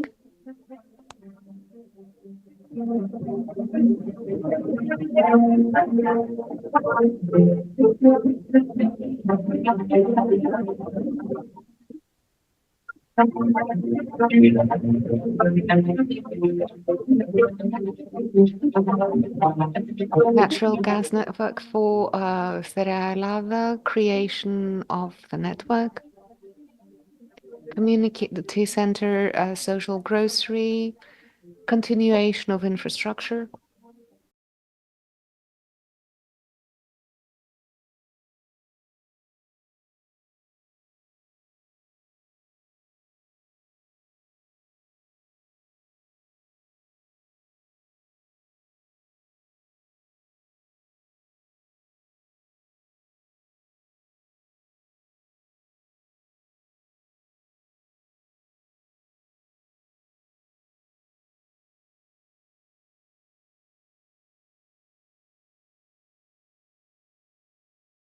Refrain, says the interpreter, from translating as it was a bit personal comment. Και όχι μόνο στο Καρπενήσι, σε όλη την Βρετανία και φυσικά στα άγραφα που θεωρούνται μία από τις πλέον απομονωμένες. Unfortunately, the microphone that has been left open interfered with the sound of the meeting coming from the meeting. Mr. Lemes, we have seen a series of projects, but there are still challenges to be tackled. Με παρεμβάσεις της Εθνικής Αρχής Συντονισμού σε proceed with interventions. Problem with the sound. Κύριο Σταύρου και την κυρία Ρωμανού, απλά θα παρακαλέσω να είναι πολύ σύντομη και επιγραμματική για να δώσουμε, όπως είπα, το χρόνο αργότερα σε συζήτηση χωρίς να υπερβούμε τους χρόνους μας. Unfortunately, there is... Okay, sound has been restored. No, it has not been restored. Mr. Stavru has the floor. Είναι πάρα πολύ σύντομη, ούτως ή άλλως. Δεν θα μπορούσα να την επεκτείνω. Για να μην τρώω το χρόνο σας, λοιπόν, μπορώ να κάνω διαμοιρασμό της διαφάνειας. Είναι μια-δυο διαφάνειες.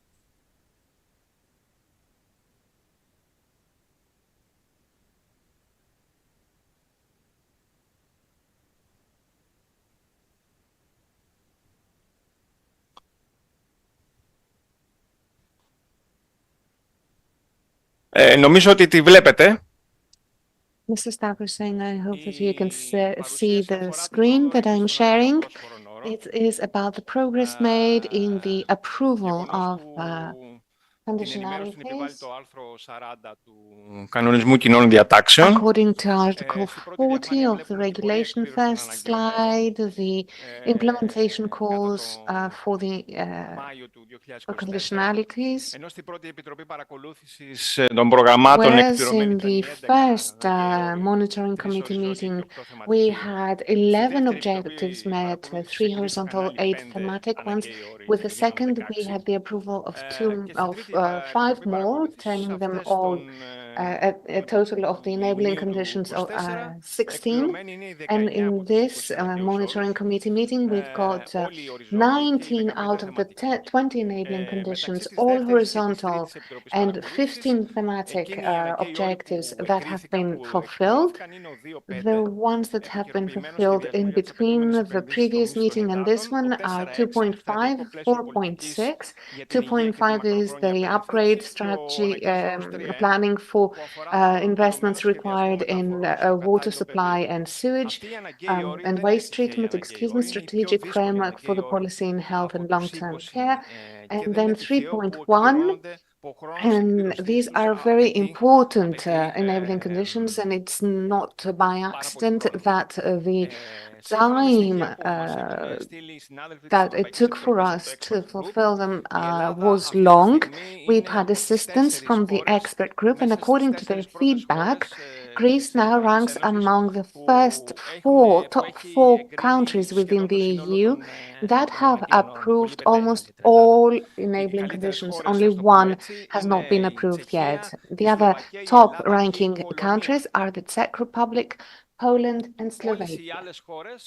All other countries are lagging behind, having approved and fulfilled and met fewer enabling conditions, even though some countries have not approved, have not accepted all the enabling conditions that Greece has accepted, and now it's only solid waste treatment that remains.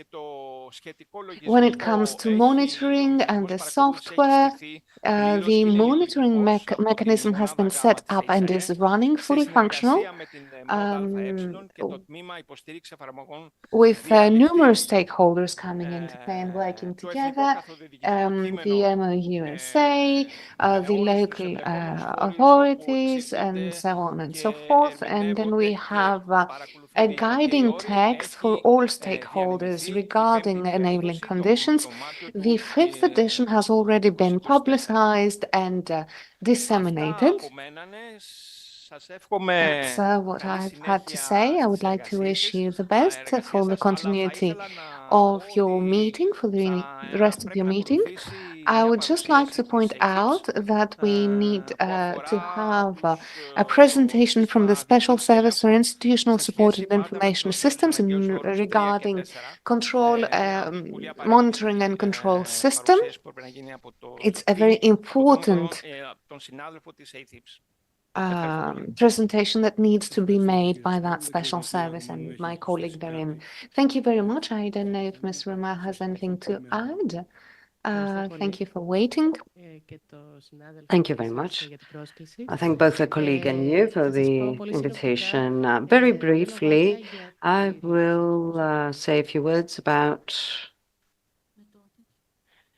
για τους οριζόντιους αναγκαίους όρους 3 και 4. Ο πρώτος αφορά enabling conditions 3 and 4. The first one has to do with the implementation of the Fundamental Rights Charter, and the fourth one has to do with the rights of people with disabilities and how these are incorporated into the management and control system for the 2021-2027 program. We have specific procedures that have to do with selection and approval of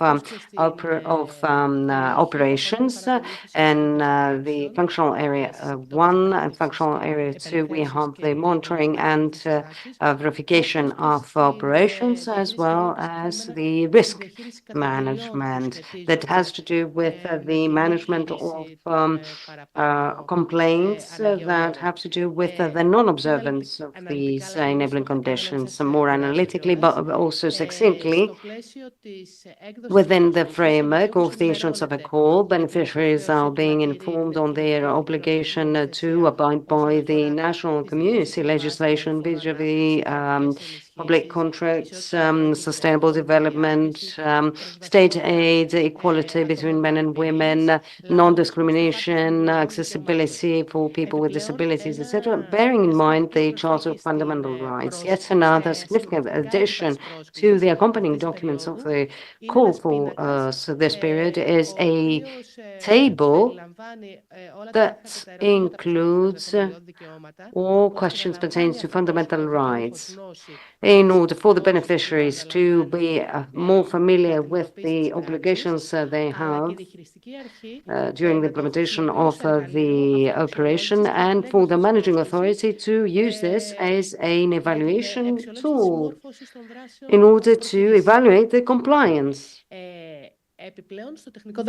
Moreover, in the technical field and section D pertaining to the physical output, there is a separate section whereby beneficiaries are called to describe how they secure promoting equality between men and women, avoiding discrimination, securing accessibility for people with disabilities, securing the sustainable development principle, mitigating climate change and protecting biodiversity, etc. Moreover, there is a solemn declaration to be signed by the legal representative of the beneficiary, whereby it's mentioned that they have been made aware of the above.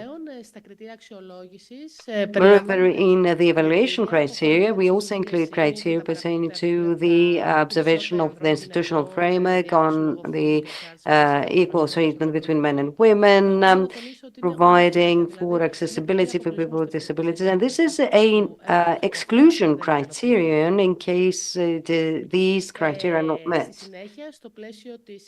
Moreover, at the level of the approval, beneficiaries are informed about the obligations they undertake.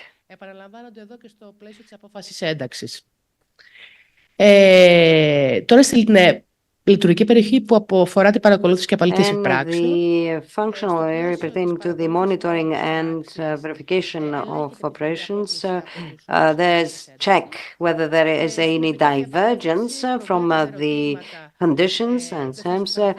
We have questions provided vis-à-vis the abidance of such terms as they have been prescribed in the fish technique, and the results are included in the report that is being filled in by the members of the managing authority. At the level of completion of the operation, there's yet another check that all conditions are met.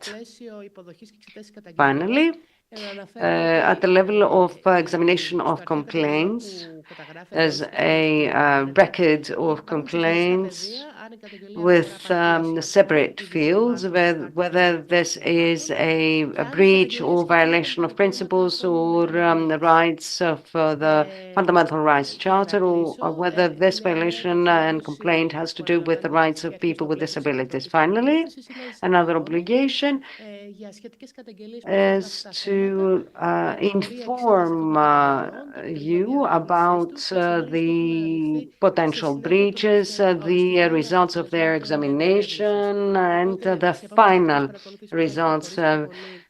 So at a later stage of the implementation of the project, in case there are breaches and complaints, you will be informed by the managing authority about them. Thank you very much. This was a very brief presentation. Mr. Pagonis will be even more brief in his presentation of the revision of the STEP regulation, the review. These are very specific issues. They need to be touched upon in monitoring committee meetings. Thank you.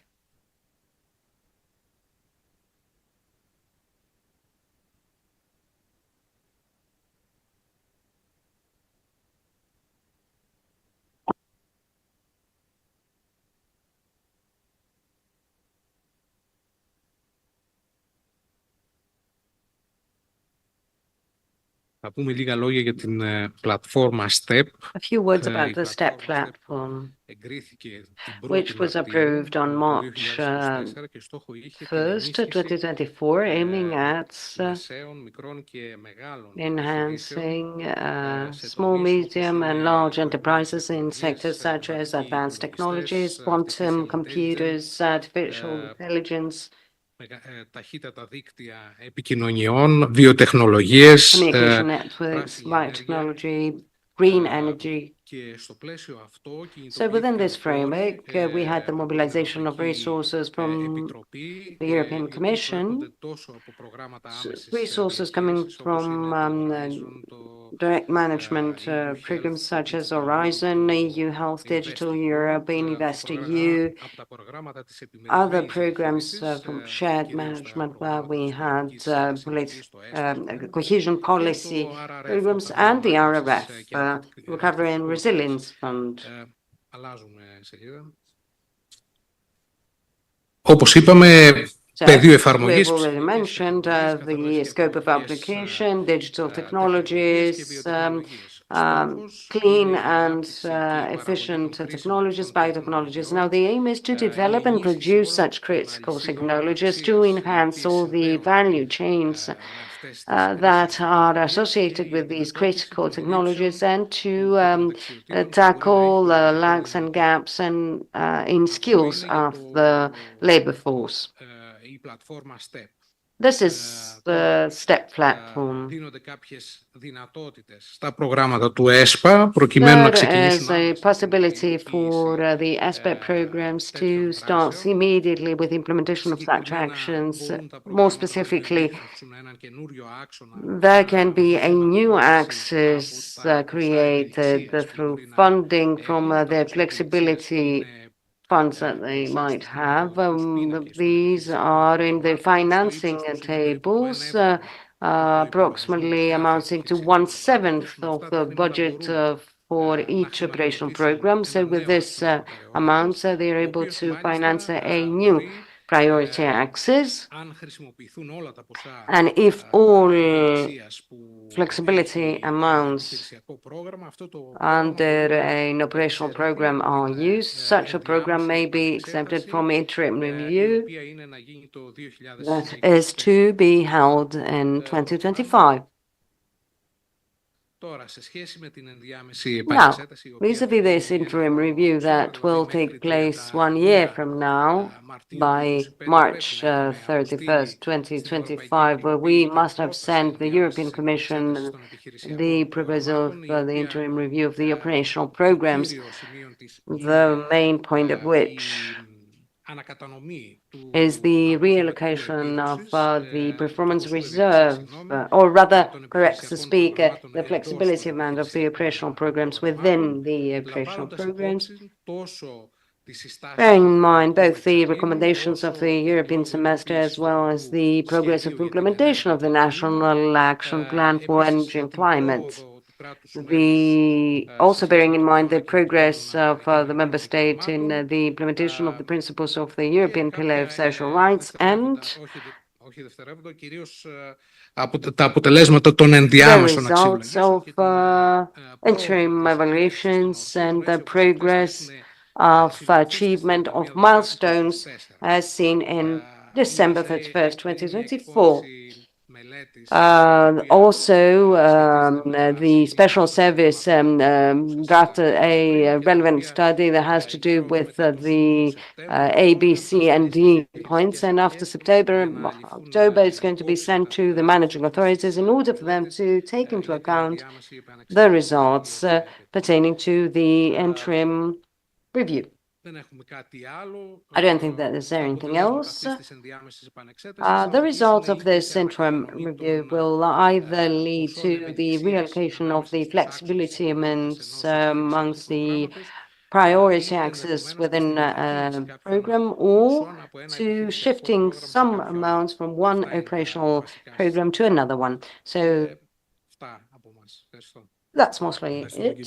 Thank you very much. Thank you. Thank you very much, Mr. Pagonis. Now we move on to conclude with the presentation. We have the presentation of projects by beneficiaries. We have selected 2 such projects implemented in Britannia. We have the community center in the city of Agrafa.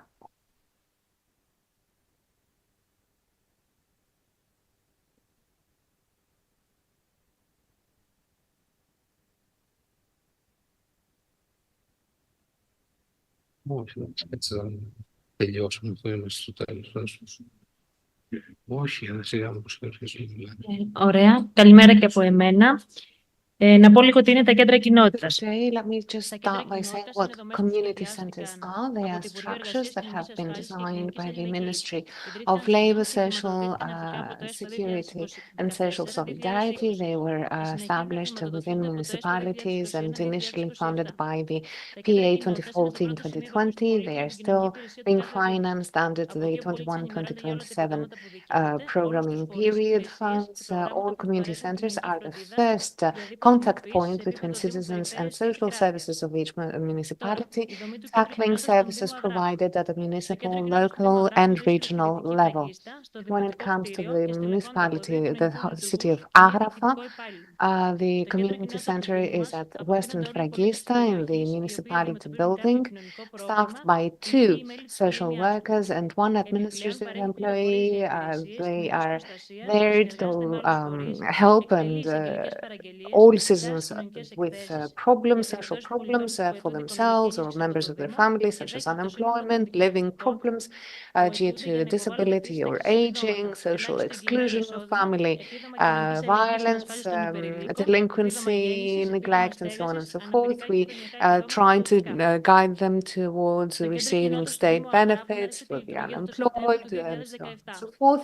It started by functioning on September 2017. It was included in that programming period 2014-2020 with a budget of 402,700 euros. And the budget for the new programming period is 159,600 euros. Ever since 2017, it has run all days, and there has been no single time where citizens were unable to reach a member of the community center. In order to say a few things about the city of Agrafa, it falls under the regional unit of Britannia. It came from the merging of pre-existing municipalities of Agrafa, Peradia, Propotamos, Veniani, and Fragista. The seat is Kerasochori. The census of 2021 showed 5,983 inhabitants. Nowadays, they are fewer. The overall number of people that have been to our community center, 2017, 218, and this led to more than 1,000 in 2023. There are some repeated visits, of course. The municipality of Agrafa is the most mountainous municipality with 32 local communities, 150 settlements. There is great geographic dispersion of the municipality settlements, many dirt roads, and during the winter time, there are climate conditions such as snowfall and heavy rain precipitations that make it difficult to move from one settlement to the other. And now we will pursue with some good practices of the community center. Ever since it was established in 2017, it was obvious that the people manning it needed to stand by the citizen, especially social workers, who by their role alone are there to selflessly help citizens. So it was very important for them and for us to be close to vulnerable citizens despite the adversities such as the climate.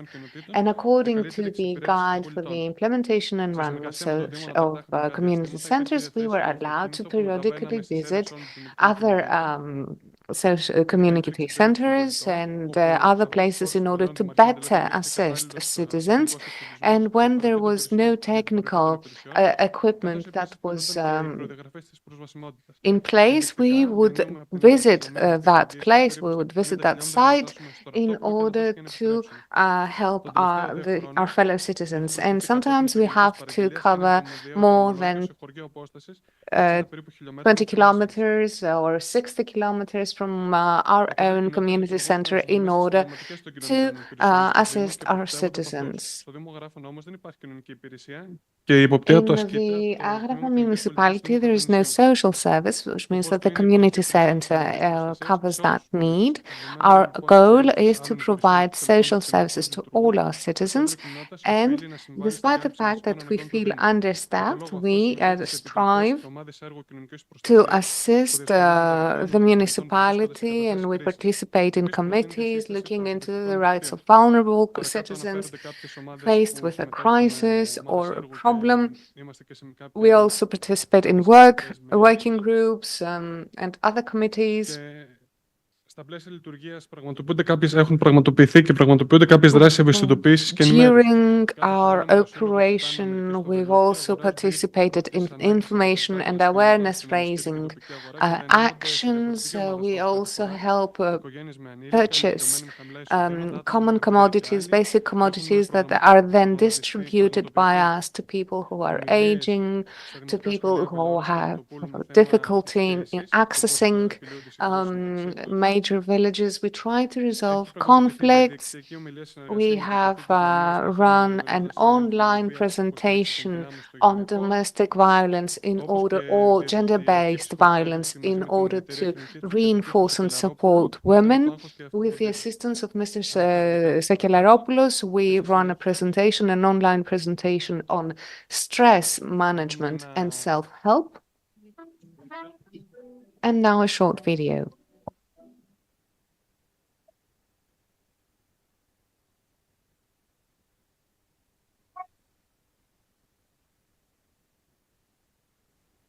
Να αγαπάς τα βουνά και τα πέλαγα, τους γνωστούς και τους άγνωρους τόπους, τα πουλιά, τα λουλούδια, τα σύννεφα, και πολύ να αγαπάς τους ανθρώπους.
Σας ευχαριστούμε πολύ. Εμείς ευχαριστούμε γιατί πραγματικά We would like to thank you because I feel that what you've shown us has been of the most important presentations of the day.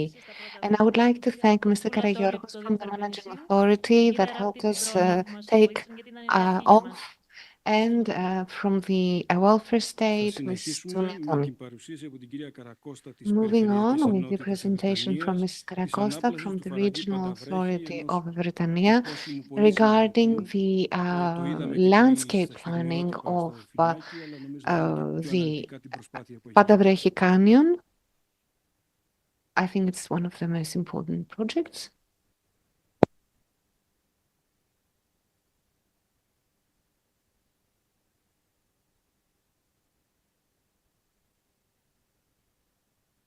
Καλημέρα και από μένα.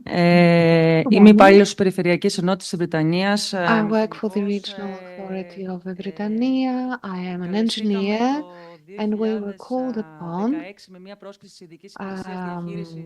with a call by the Special Managing Authority back in 2016 to include a project for our region.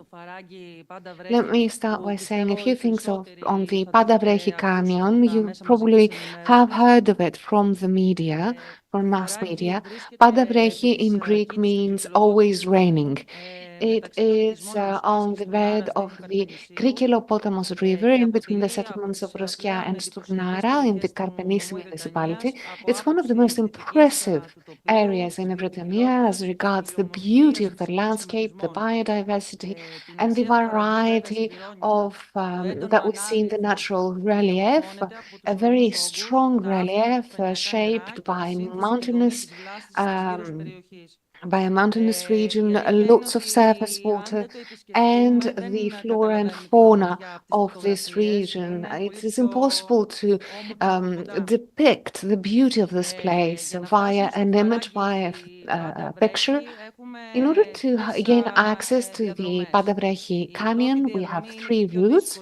The first one is the most difficult trail to follow, goes from Karpenisi to Megalo Chorio to the Kalyakuda refuge and Stournara and then Padavrechi. It is a 38-kilometer long trail and only 14 of these kilometers are on asphalt. The rest is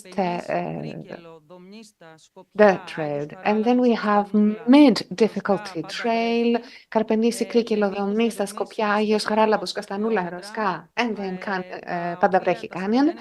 63.8 kilometers, 41 of them are paved roads. The third one, the third way of access is also of mid-difficulty. Karpenisi to Prusos, Castania Prodromos, Rosca, Padavrechi, 63.7 kilometers to be covered, 45 of which are paved road. Our region, of course, has already scheduled and is implementing road paving projects in order to ensure safer and easier access to our destination. In order to enter the canyon, it goes below the iron bridge of Krikylopotamos, which the bridge uniting the dirt road between Rosca and Stournara. It is a 30-40 minute walk on the bed of the river in order to cover 1,000 meters and reach a beautiful landscape of waterfalls. And in order to return, we need to hike back, traveling on the river bed. Some maps of orientation where our canyon lies, some of the activities and how easy it is to visit the canyon.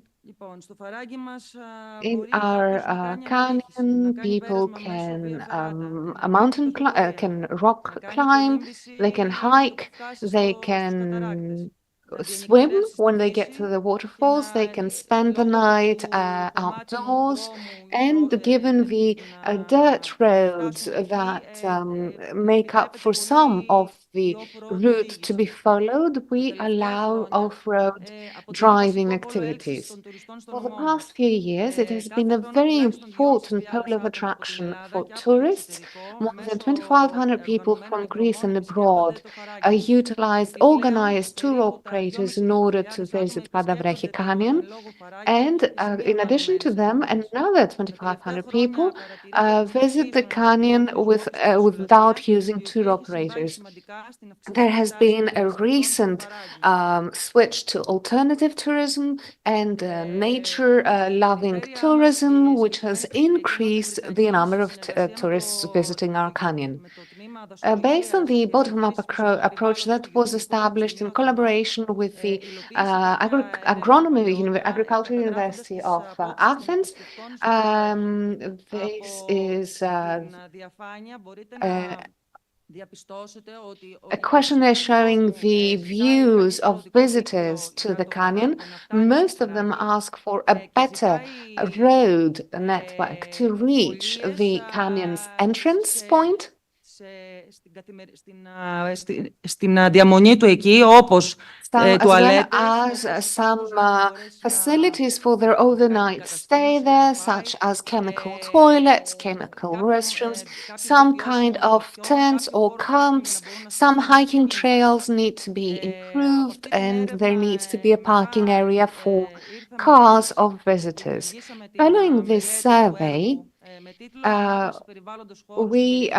and based on this survey, we undertook the project Restoration and Accessibility Improvement of the Padavrechi Canyon. Feasibility. Με το έργο αναβαθμίσαμε το χώρο ώστε να λειτουργήσει. We want to upgrade the site so that it can receive visitors in a way that highlights the natural comparative advantages. We want to highlight the canyon itself as a place of immense natural beauty.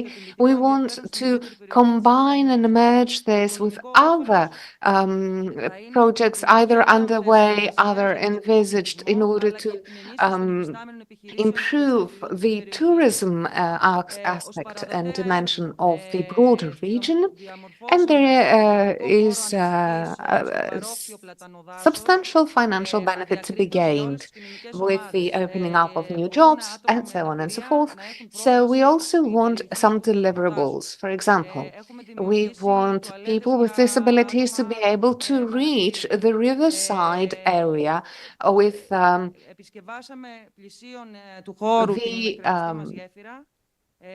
centuries-old trees.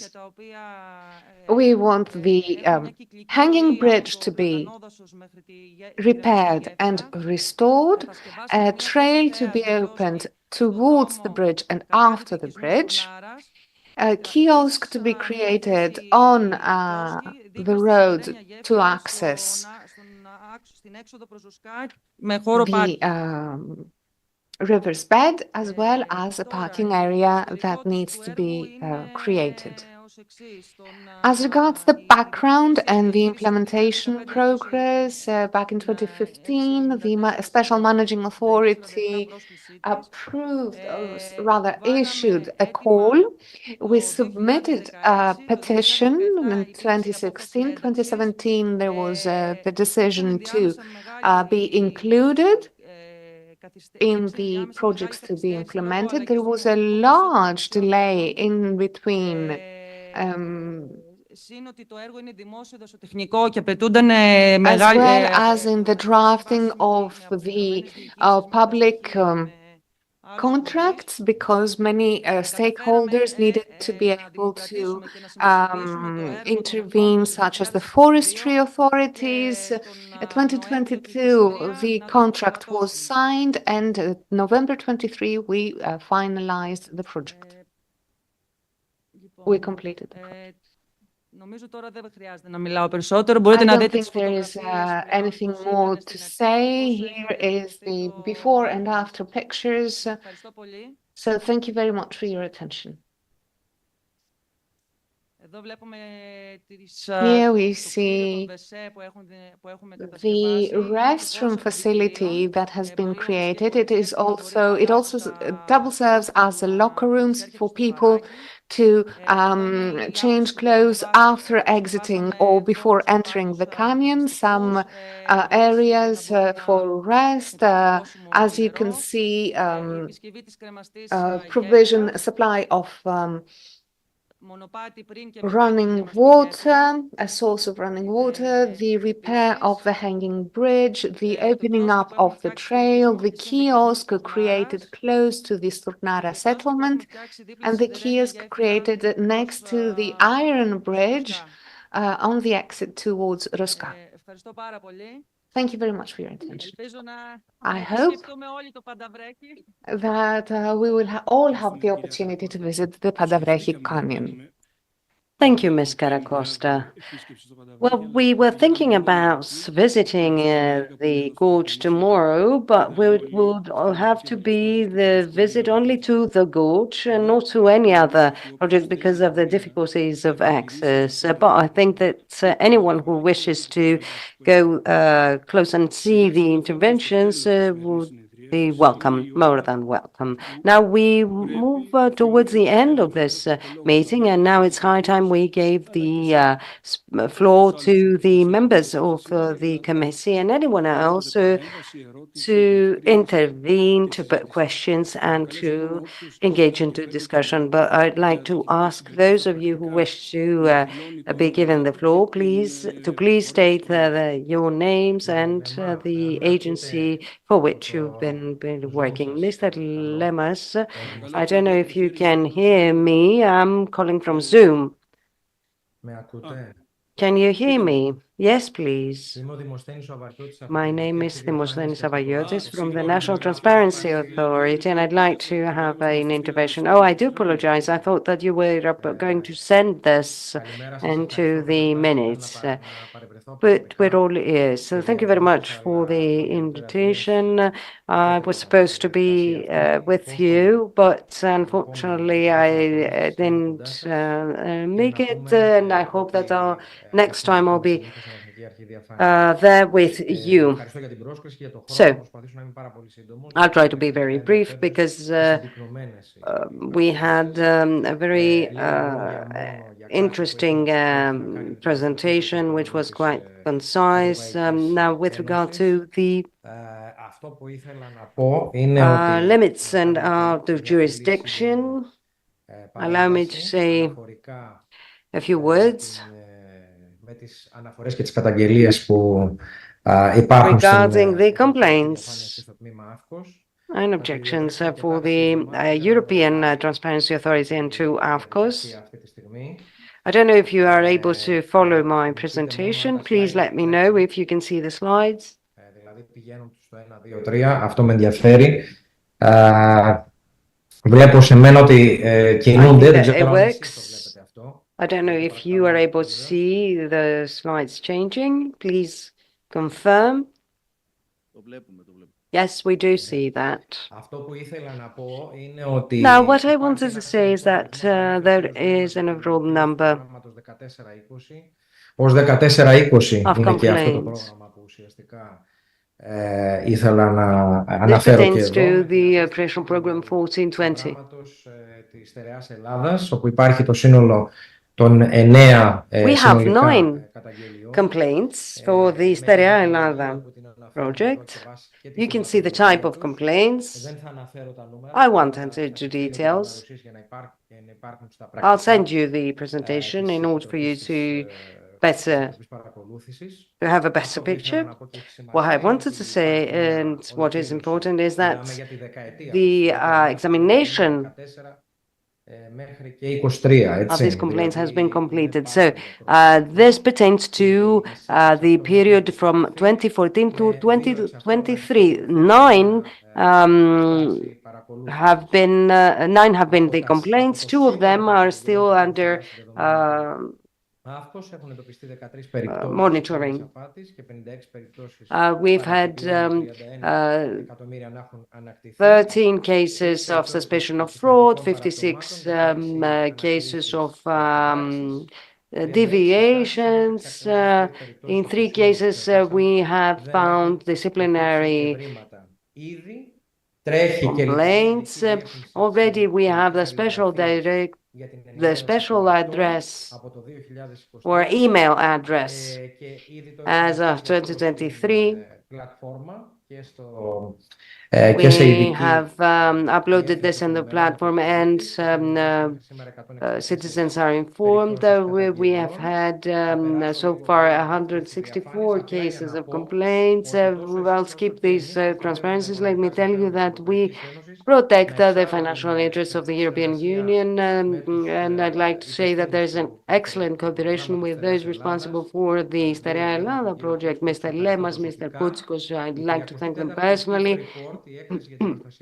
The 34th annual report on the protection of financial interests mentions that we need to improve the process of identification, communication, and monitoring of suspicions of fraud. We need to digitalize the processes to combat fraud and to enhance governance in the sector of combating frauds in the member states. It's important because we're all at that on that same boat. I won't enter into details vis-à-vis the national plan to combat corruption and fraud, but this is a priority undertaken for combating fraud. There have been meetings between AFIPS, the Audit Authority, and the RRF, and the involved agencies. Let me point out at this point that I'd like to thank you once again for the honor, for the invitation, and of course, I'm at your disposal. Should you have any questions vis-à-vis the complaints management issues, and I'm always available to provide know-how. Thank you. Thank you, Mr. Agrafiotis. Yes, we have seen you in other monitoring committees meetings as well. We keep in mind 9 complaints, for which 7 have been concluded and solved in 9 years. Now, the Secretary General of the Ministry for Social Solidarity.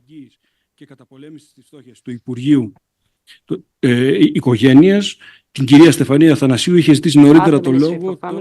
Στεφανία Αθανασίου. She had asked to take the floor, so we're about to listen to her. Well, good afternoon. I hope you can all hear me. Ωραία. Έτσι μια μικρή διόρθωση εκ μέρους του Υπουργείου Κοινωνικής Συνοχής και Οικογένειας. This is from the Ministry for Social Cohesion and Family, the Secretary General of Social Solidarity. The Secretary General is Mr. Spiros. Unfortunately, he wasn't able to attend, but we follow the meeting closely. I'd like to focus on some things that have already been mentioned, such as the actions for social inclusion. We had a very interesting presentation by the Community Center. More specifically, this is under the supervision of our ministry, the Ministry for Social Cohesion, and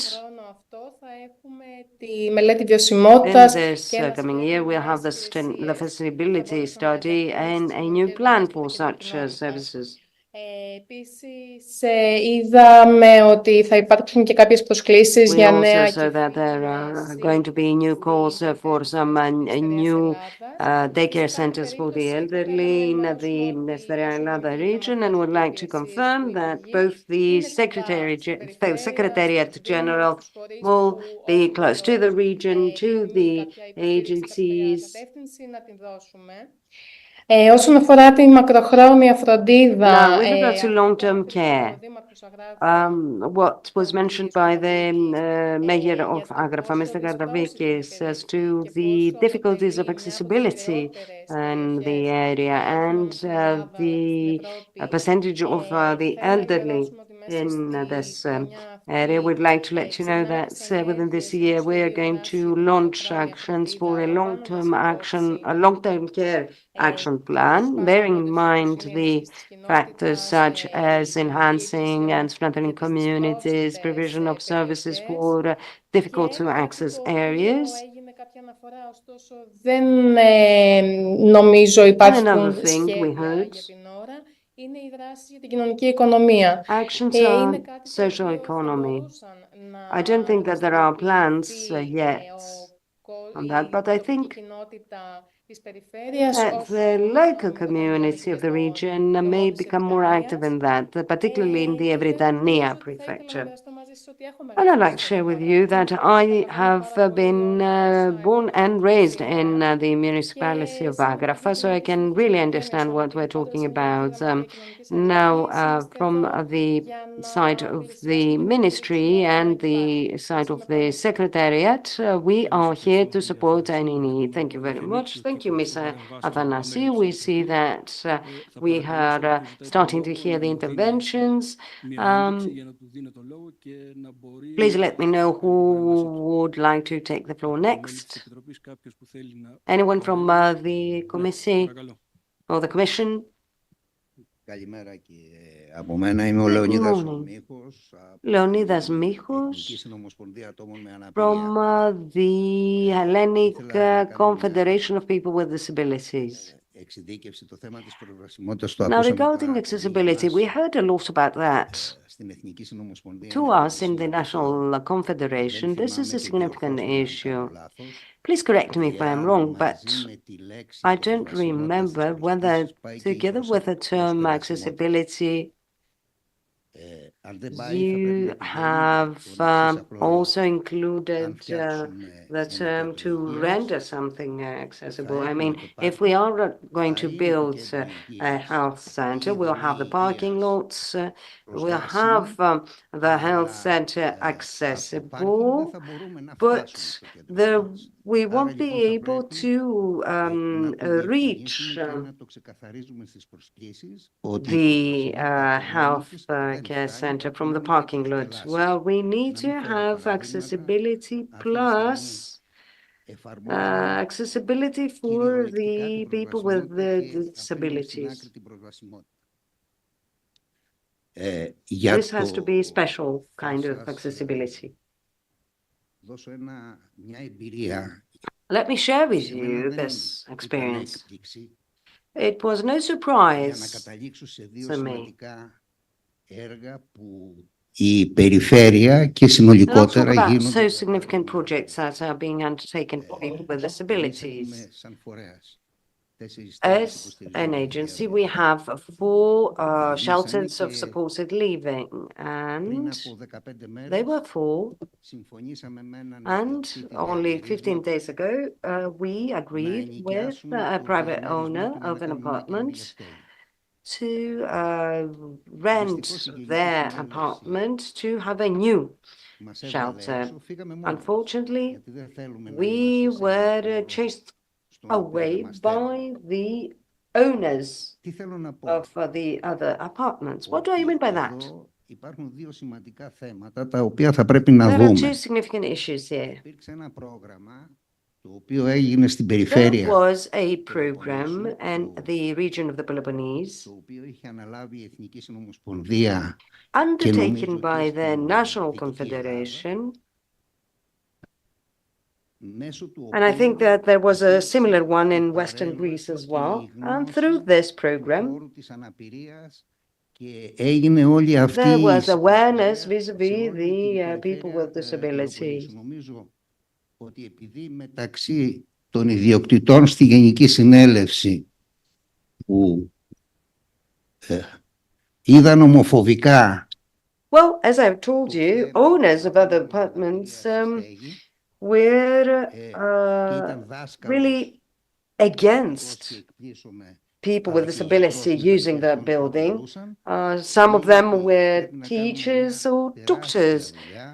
So this goes to show that we need to work a lot vis-a-vis raising awareness of people. And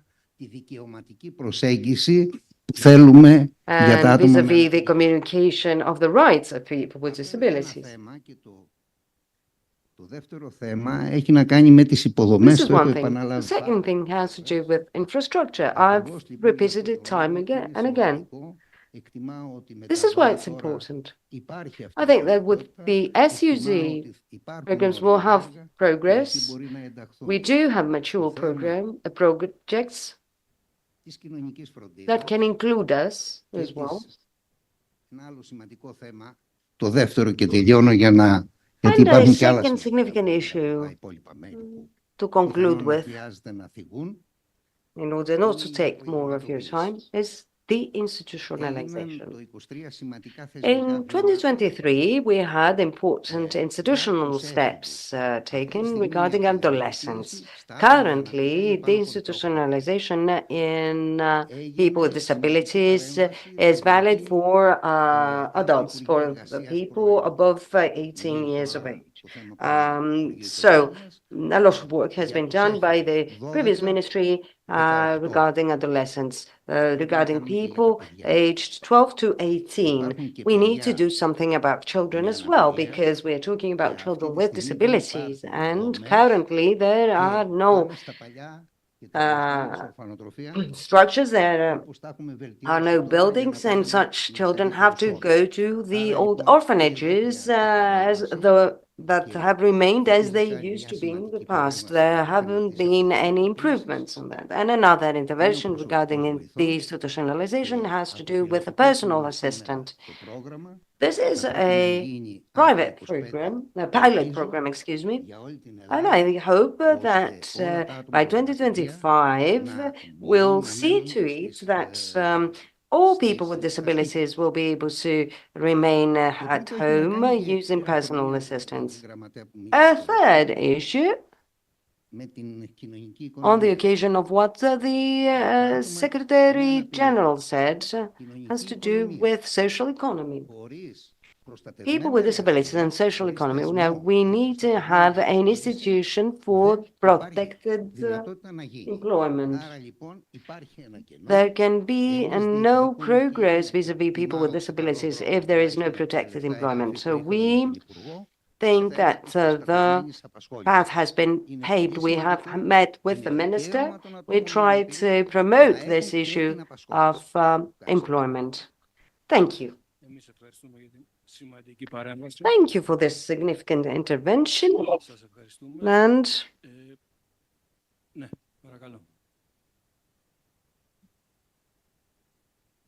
Καλησπέρα σας.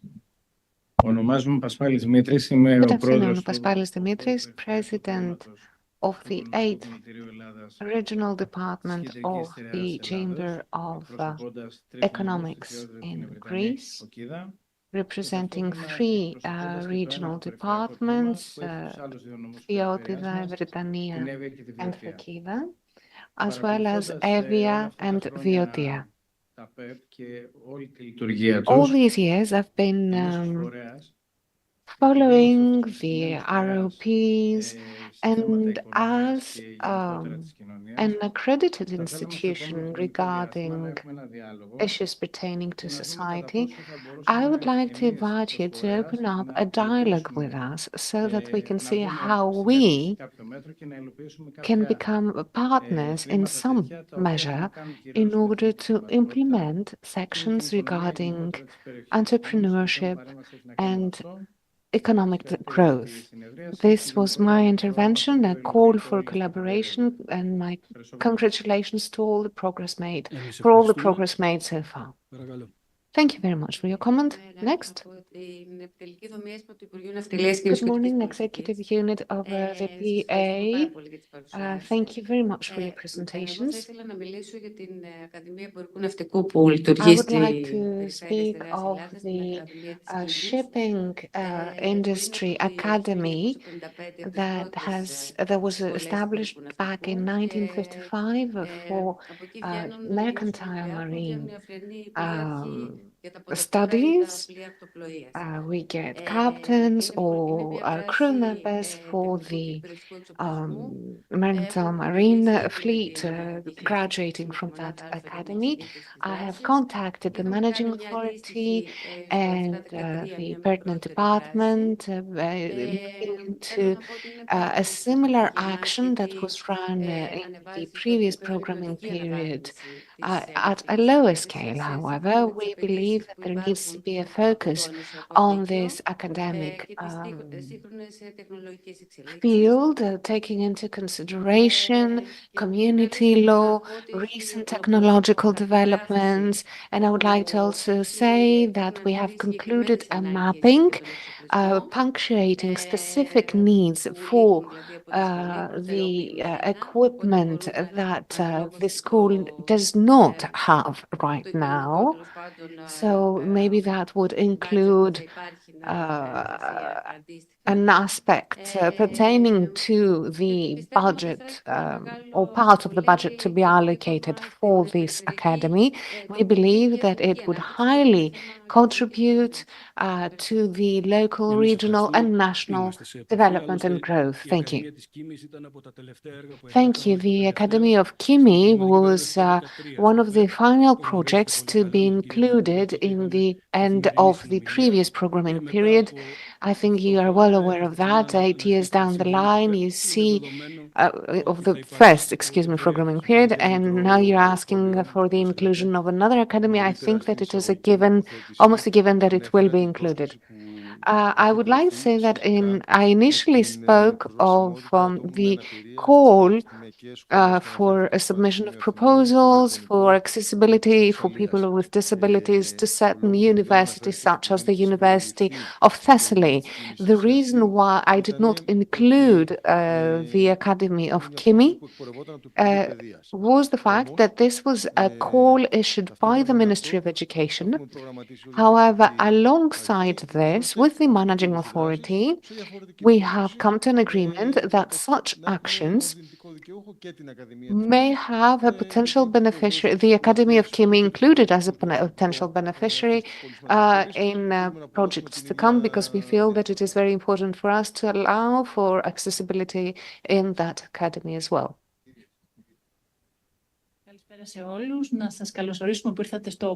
afternoon, thank you and welcome to our beautiful city of Karpenisi. I am here as a representative of the Hellenic Hotels Chamber. I would like to point out that it is of great importance as a regional unit of the Britannia to further develop and strengthen our infrastructure and utilize tourism in order to highlight and showcase our comparative advantages so that we too, via this effort, gain the share of the tourist bite that we deserve. So I believe that the region of Sτερεά Ελλάδα needs to further invest in the tourism infrastructure. This region is very close to the region of Attica, very close to 3 international airports, the Athens International Airport included. And given tourism policies and the way they are designed for the coming years, we firmly believe that both you and we should all invest in this endeavor of Στερεά Ελλάδα that will facilitate access, facilitate accessibility, increase infrastructure, and of course highlight the natural beauty of one of the most beautiful regions of Greece. Thank you. From the MOUSA, head of a unit looking into the population demographics, I would like first of all to convey the salutations of our chairperson and also say that MOUSA and its directorates, we are all at your disposal regarding be it for questions of training, assistance via our technical service. Ms. Maletio, I'm addressing you too. We are at your disposal for the planning that you're currently undertaking for actions under the fund. I have an affinity for the Στερεά Ελλάδα region because I've been here many times as a member of the support work groups. I know how hardworking you are. I know how welcoming you are to all your partners and associates. I just wanted to say, keep at it. We all have one thing to say, that you are the people that find solutions to difficult problems. Thank you very much. I believe that this is a compliment that could be easily paid to all 13 regions and their directorates and departments, because I feel that the results are equal in all 13 regions. Good afternoon, Vasilis Christidis, a representative of the Association of ICT businesses and companies. I will focus primarily on axis number 1 that has to do with innovation and competitiveness. It is a priority that was slow to kick off in almost all regions, and this was partially due to the fact that we need to identify business discovery, which means that stakeholders need to be identified, need to convene and provide a roadmap for the direction this region is aiming to move towards. But we are here to assist. We are partners in business discovery actions. We are at your disposal. With regards, of course, to priority 1, there are actions that are not about the entrepreneurial discovery process, and our goal is to accelerate so as to fill in the gap between entrepreneurial advancement as a whole and the discovery process in particular. It is difficult to reach to a point where we are making initiatives, and we have realized that the one good way to tackle this is to lay emphasis on actions under the auspices of agencies and bodies that will allow for collective actions taking place in distant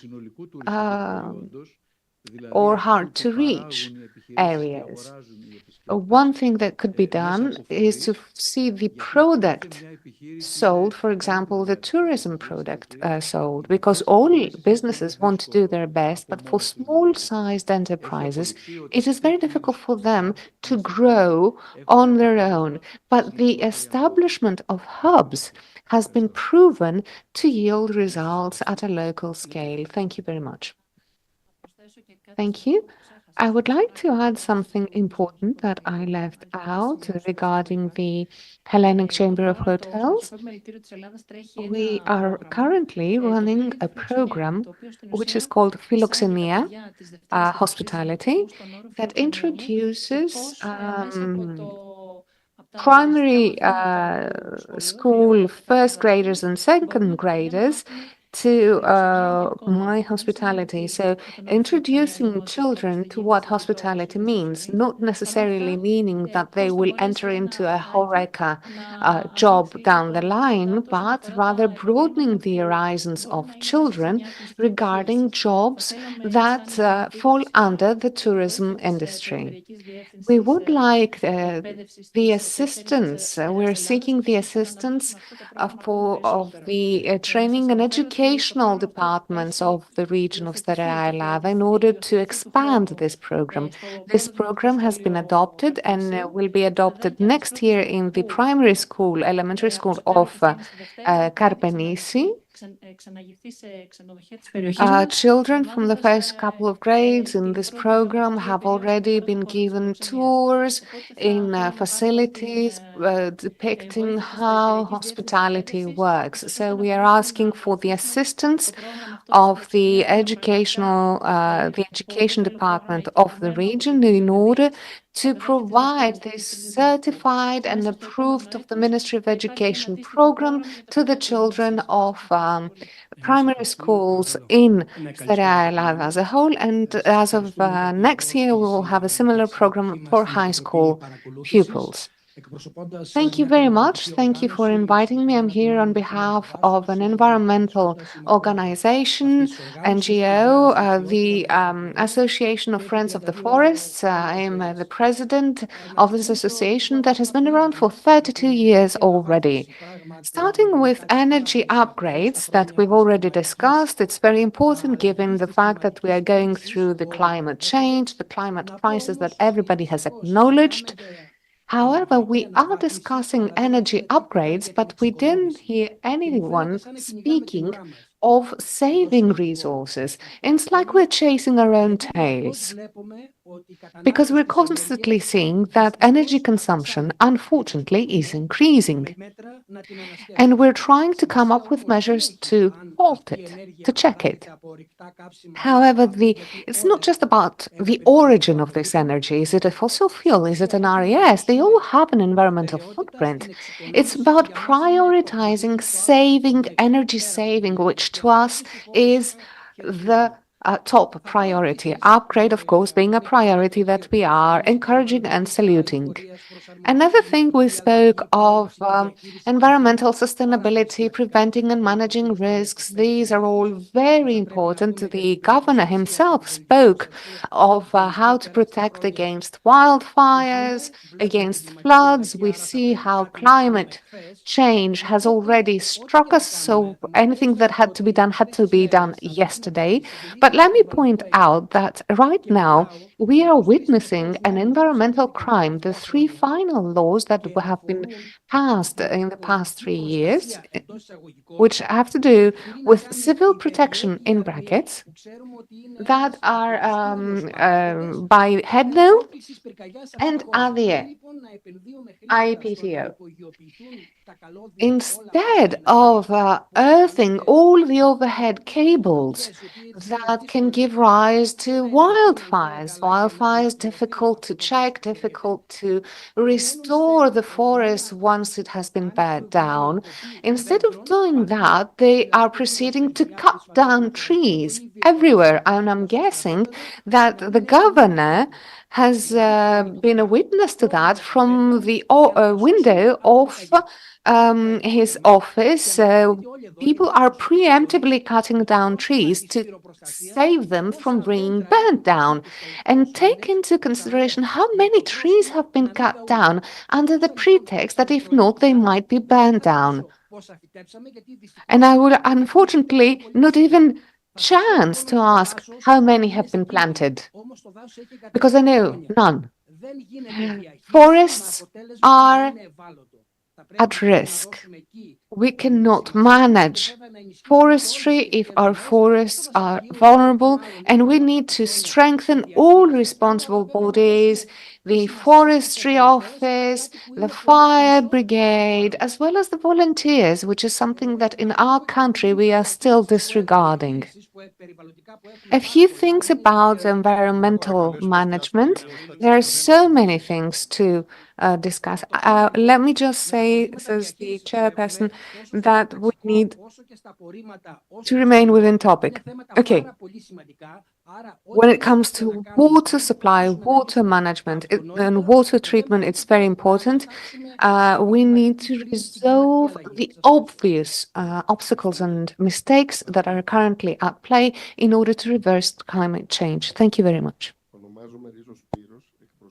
My name is Rizos Spiros, and I represent the Geotechnical Chamber. Thank you very much for the invitation. I am also under the capacity of the last president of the last agency managing Iti mountain range. Now, let me say that we need to discover actions in order to finance managing bodies. I'm referring to the possibility of managing authorities to draw forest paths. This will help us achieve biodiversity. We also find ways, we need to find ways to enhance the forestry services. They only have one-person staff, and we need to see what will happen with the diseases in forests, because we need to find ways to strengthen the managing bodies, that is, the managing units, as well as the reforestry services. Please repeat your name. Rizos Spiros, representing the Geotechnical Chamber of Greece. Thank you. Next one, please. Hello, Stella Stupi from the Executive Unit of the Ministry of Health.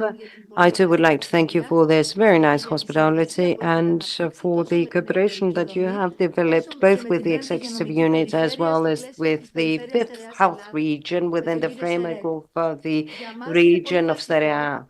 Now, to us, this cooperation is really significant because this is where we worked in order to map the needs regarding a health region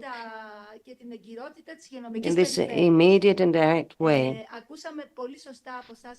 So, Mr. Lemas, we heard that you activated the call for the primary healthcare infrastructure, and you emphasized that this does not only pertain to health centers, but also infrastructure of hospitals pertaining to primary healthcare, such as the outpatient offices, etc. People who would like to take tests and run tests and the hospital.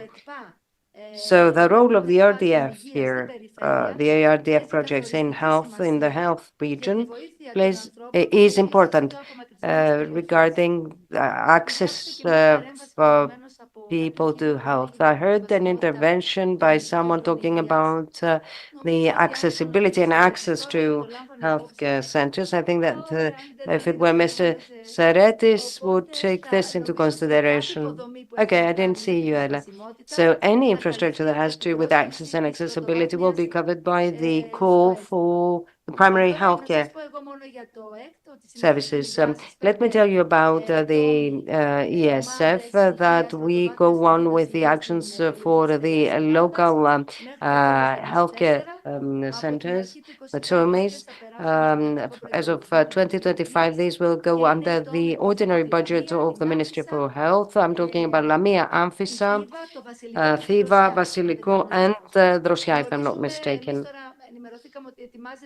And we were told that there's going to be a proposal for Livadia, a new one. We are waiting to see what will happen with the procedure, etc., with the new local health units, to see whether we can include new local health units under the partnership agreement. There has also been a project vis-a-vis tackling addictions, another unit for managing addictions in Lamia, and an ambulatory office. Thank you very much for everything that you've done vis-a-vis the pre-hospital care, and we are waiting for other calls within the framework of the allocation that we have been launching. Thank you very much. Thank you, Mr. Stupi. I think that gradually we have completed this cycle of interventions and discussions. They are always useful. I'd like to call upon the Governor to conclude by reading out the results and findings. Yes, please.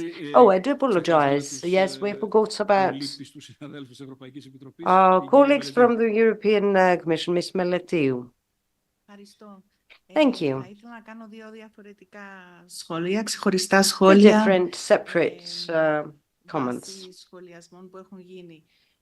Το πρώτο αφορά στις διάφορες παρεμβάσεις ή εκπροσώπων κοινωνίας της Pertains to interventions by representatives of civil society, by chambers and other beneficiaries, referring to needs for investments, interest for dialogue, think together what we could do and plan together, etc. I'd like to remind you that we are closing towards the end of 2024. I don't mean to say that there can be no review or examination or change of the program, but I'd like to call you all to become much more actively involved early enough in the planning of the program by mapping the needs, by making use of the data available in order for the new programs that will come about. And 3 years from now, in 2028, to be included actively and to have included the needs that you have found. If there are issues that you have touched upon and sectors that have not yet been developed, we need to have a very good preparation. Επίσης, θα ήθελα να πω μερικά λόγια όσον αφορά τον I'd like to say a few words about the horizontal enabling condition 4. I didn't want to interrupt you earlier, and I left this for the end. That has to do with the implementation and application of the UN Convention on the Rights of People with Disabilities. The National Action Plan has to be followed by the National Strategy 2024-2030 that has been put under consultation. The consultation process has been completed, and now they're currently processing comments in order to present a new and hopefully improved plan to be approved. Όπως ενημερώνουμε σε όλες τις επιτροπές σχετικά με αυτό τον οριζόντιο όρο. Now regarding this horizontal enabling condition, normally 3 months after the completion of the strategy, the next strategy that comes is to be re-examined by the European Commission in order to verify that there is continuation. In the opposite case, such an enabling condition can be considered non-implemented. Μετά από μία σειρά, οι 3 μήνες που είναι η κανονική διορία είχαν λήξει. So, 3 months went by and the deadline was over. The action plan was over in December. Despite that, we worked a lot προστατευτικός για την Ελλάδα, παρόλες τις in order to safeguard the interests of Greece. Να δεχτούμε αυτή την καθυστέρηση. Trying to accept this delay. Βάσει πολλών ανταλλαγών με την Ελλάδα, βάσει της επιχειρηματολογίας with Greece on the basis of the arguments that a national implementation plan is still valid and is still being fully implemented. Waiting for the evaluation of the new proposal. Currently, ελπίζοντας ότι η αξιολόγηση we are waiting for the final proposal, hoping that this will be a positive result and we will avoid the non-met condition for the enabling condition. That's all from me. I'd like to thank you all for the organization and hospitality. Ms. Karaitidi, would you like to take the floor? Mr. Solomonidis. Ελπίζω να μην κουραστήκατε πολύ. Thank you for the hospitality. I hope that we're not all too tired. A few remarks based on what the head of unit said before. Last year we met at Kamena-Vorla and I had come up with an estimate of the amount needed to be disbursed on a daily basis until the 31st of December 2029, which that was 260,000 euros. Now, 1 year later, we are at 300,000 euros. Which means that, as the governor said, as Mr. Rasmussen said, we need to gather our forces and work really hard in order to not lose funds and resources. In order to do that, in order to make that happen, we need to capitalize on the experience of the previous programming period that was concluded by 2020. And we see sectors that had been challenged before, like special smart specialization, and ITIs. And it's also very important to complete waste management and waste treatment projects so that the region can meet the milestone years of 25, 30, 35 established by the EU. We want to look into the green items. What about them? Are they going to be introduced? Will they be part of the horizontal program of the environment? This is under consultation, came a comment. We also know that the managing authority has a very good intention to use a holistic approach when it comes to drinkable water supply and sewage. I suppose a thorn in our side. It's kicked off with high aspirations, high expectations. There was a dynamic, a potential not just to sanitize the environment, I suppose, but also to utilize it as a development and growth lever. Unfortunately, it has stagnated in the last few years, as has been mentioned by Mr. Rasmussen as well. And we don't want to see a repetition of what we saw today, that every year we bring it up and we find out that nothing has happened. Let's move it forward or set it aside. Let it no longer be considered a strategic project if it is not carried on. So we need to make up our minds about the Asopos project and our time. It is also very important to reinforce the administrative capacity of beneficiaries, and we are welcoming the decision of the managing authority to undertake just that. And when it comes to publicity, it is very important to continue and to include activation of projects for the promotion, communication of our projects to the broader public, because we more or less know what is being achieved with EU funds in Greece. But unfortunately, the overall public is unaware. And if we asked a Karpenisi citizen right now, what about this project? One of the projects that we saw on the video, who financed this? I don't think anybody would mention the EU. We looked into this beautiful Padavrechi gorge. I apologize, I said Peravrechi at the beginning, says the speaker.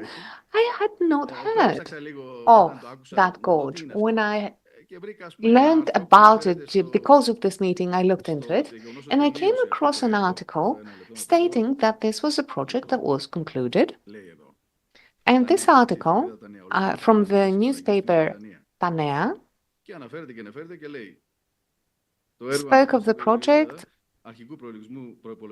mentioned initial budget, it was financed and contracted by the regional authority of Sτερεά Ελλάδα.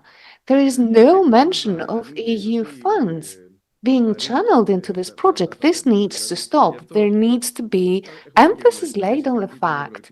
I mean, we had European Parliament elections, and people voted without knowing what the EU has been doing in their community, in their region. So it's very important to open up events so as to inform and raise awareness among the general public, the people who will be using the school, who will be traveling to visit the gorge, to know that these projects have been co-financed by the EU and EU funds, so that this is something that they can learn to appreciate, and this can be there afterwards reflected in the way they vote. I hope I did not tire you. Thank you very much for your attention. Good afternoon on my behalf. I'm so happy to be in Karpenisi. I hadn't visited the area for 15 years.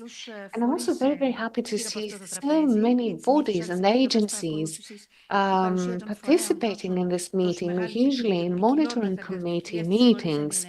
There is not such a variety of stakeholders or stakeholder representation. at least physically speaking. I'm ecstatic to see that there is a solid, good collaboration with the managing authority, which is providing increased resources, and this is on one hand good for the region. On the other hand, it raises problems when it comes to the management. And this is something that has been pointed out by Mr. Lemos, by representatives of the managing authority. It's a large amount, very few transferred and phased projects from the previous program, which means that this program needs to speed up, accelerate to a 6 Mach and start running, hit the ground and start running.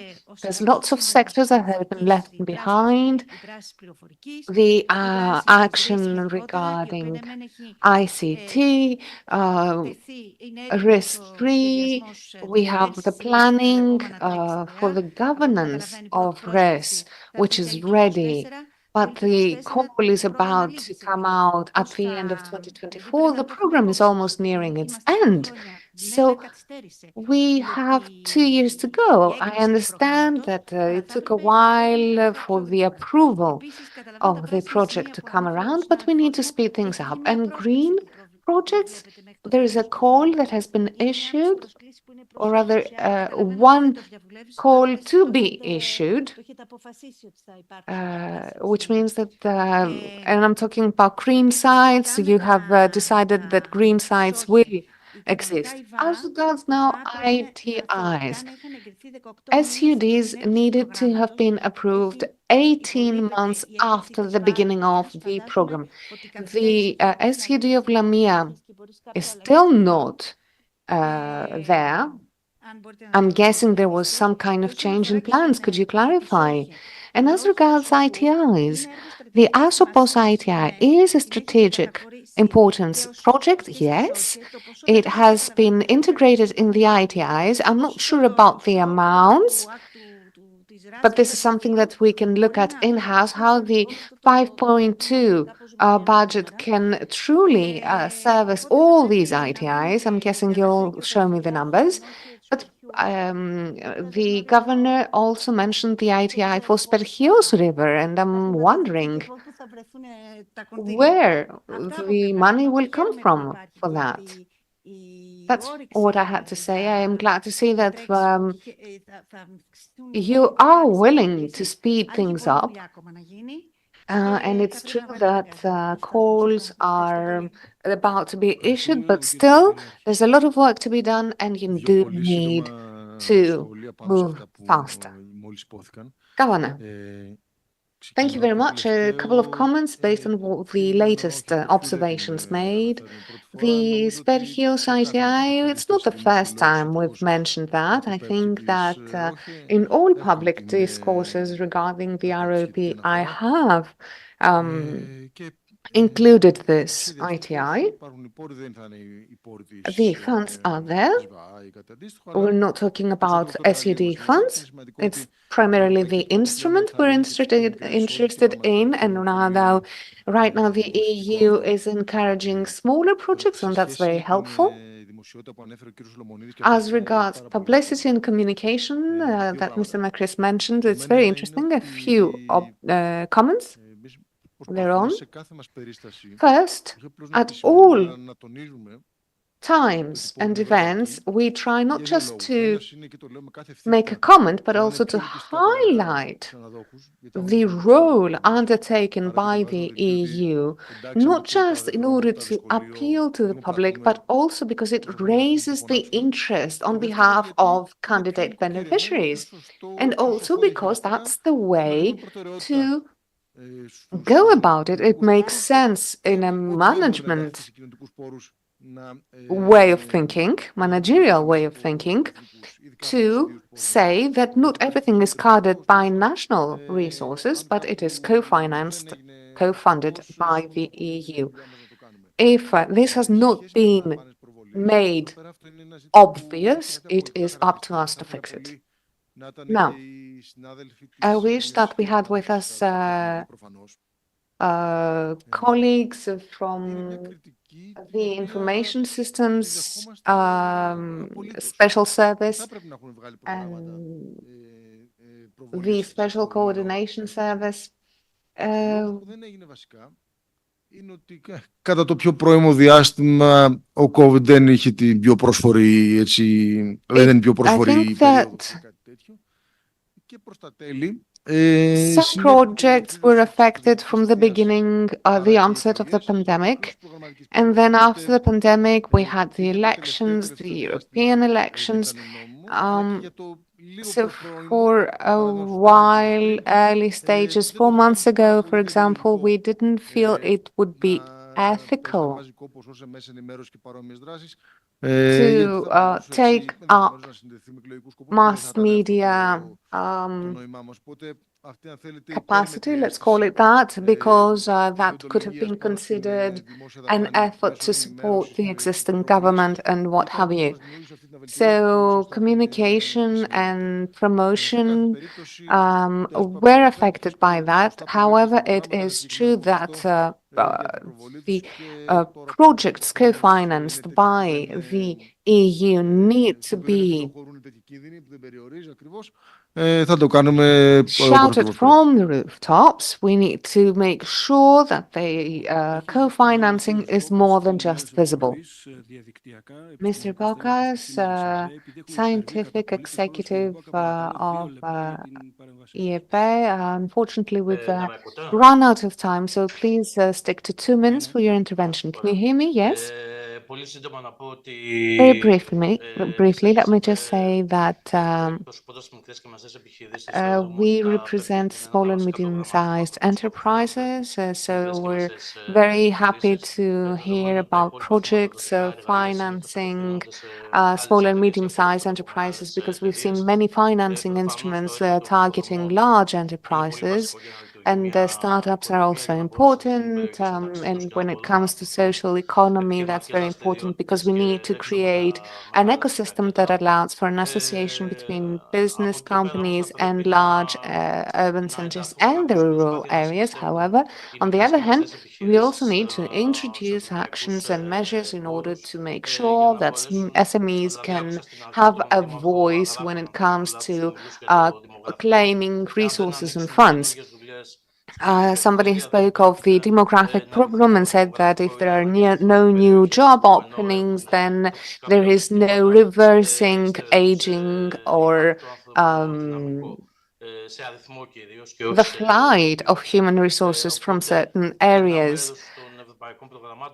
So I think that a part of the the EU projects need to look into reinforcing SMEs in order also to combat the aging of the population and to create new job openings in rural, mountainous areas or areas that are slightly less popular, if I may use that term.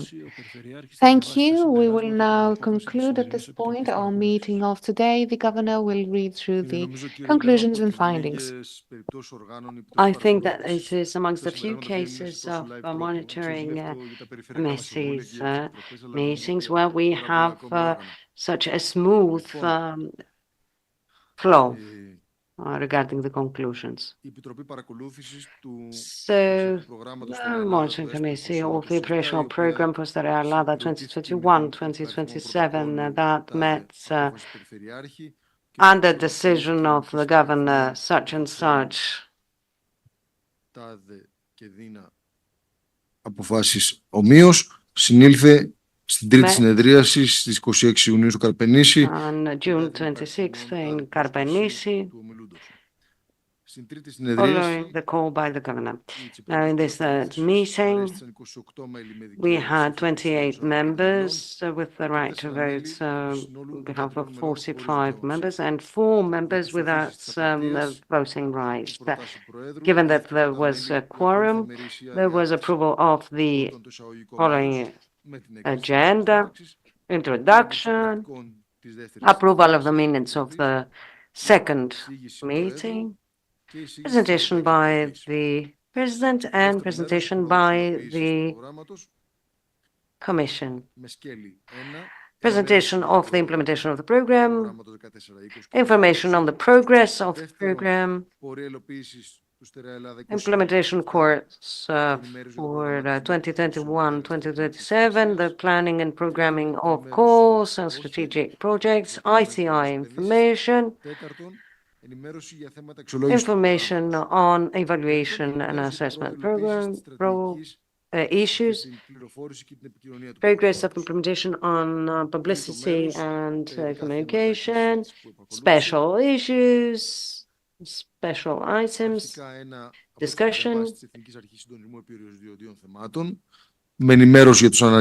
information on the enabling conditions, the step revision, and the interim review of the programs for the period 2021-27, presentation of projects by beneficiaries, the National Transparency Authority intervention, particularly with the AFCO's segment, and discussion.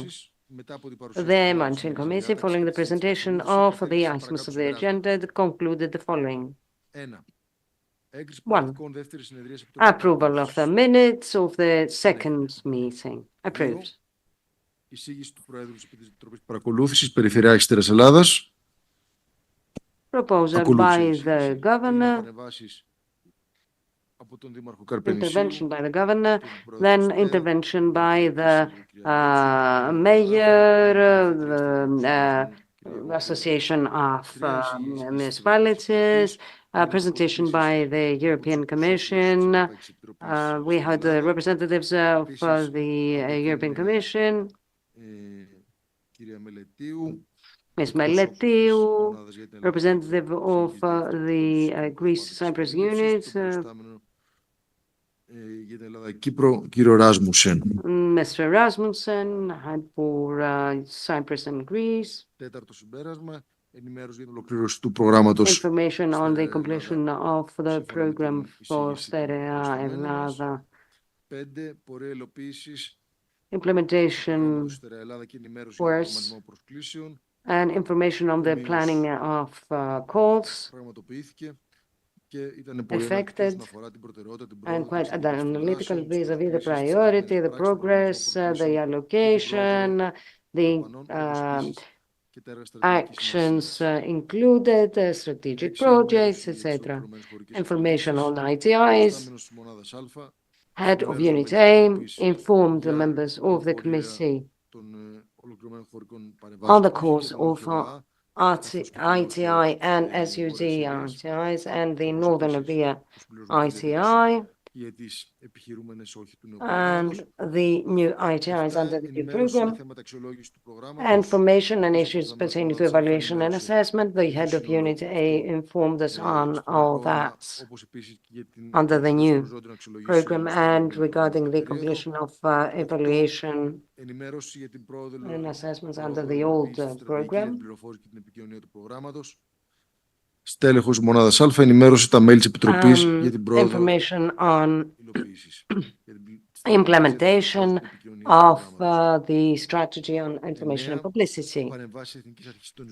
Interventions by the National Coordinating Authority, horizontal issues, enabling conditions, step review, and interim review of the program 2021-2027.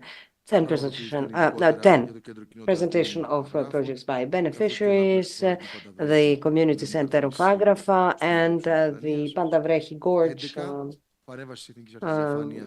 procedure, intervention by the National Transparency Authority, a presentation of complaints vis-a-vis fraud, and the 12th and last conclusion, discussion interventions by the participants καθώς και τους λοιπούς φορείς που μας τίμησαν. and the rest of the agencies. Approved? So, I think that this concludes the session. We'd like to thank the governor. We'd like to thank all the members of the committee and the rest of you. We'd like to call you to lunch, and let me tell you about the event at 4 o'clock in the afternoon at the second school, elementary school of Penisi, an event that will try to cover the information gap on the intervention of the European funds in the Sτερεά region, and in particular in the very sensitive area of Evrytania. Those of you who really wish to listen to very interesting things, you are invited. Thank you all for your presence and participation here. Thank you. This has been a really productive meeting.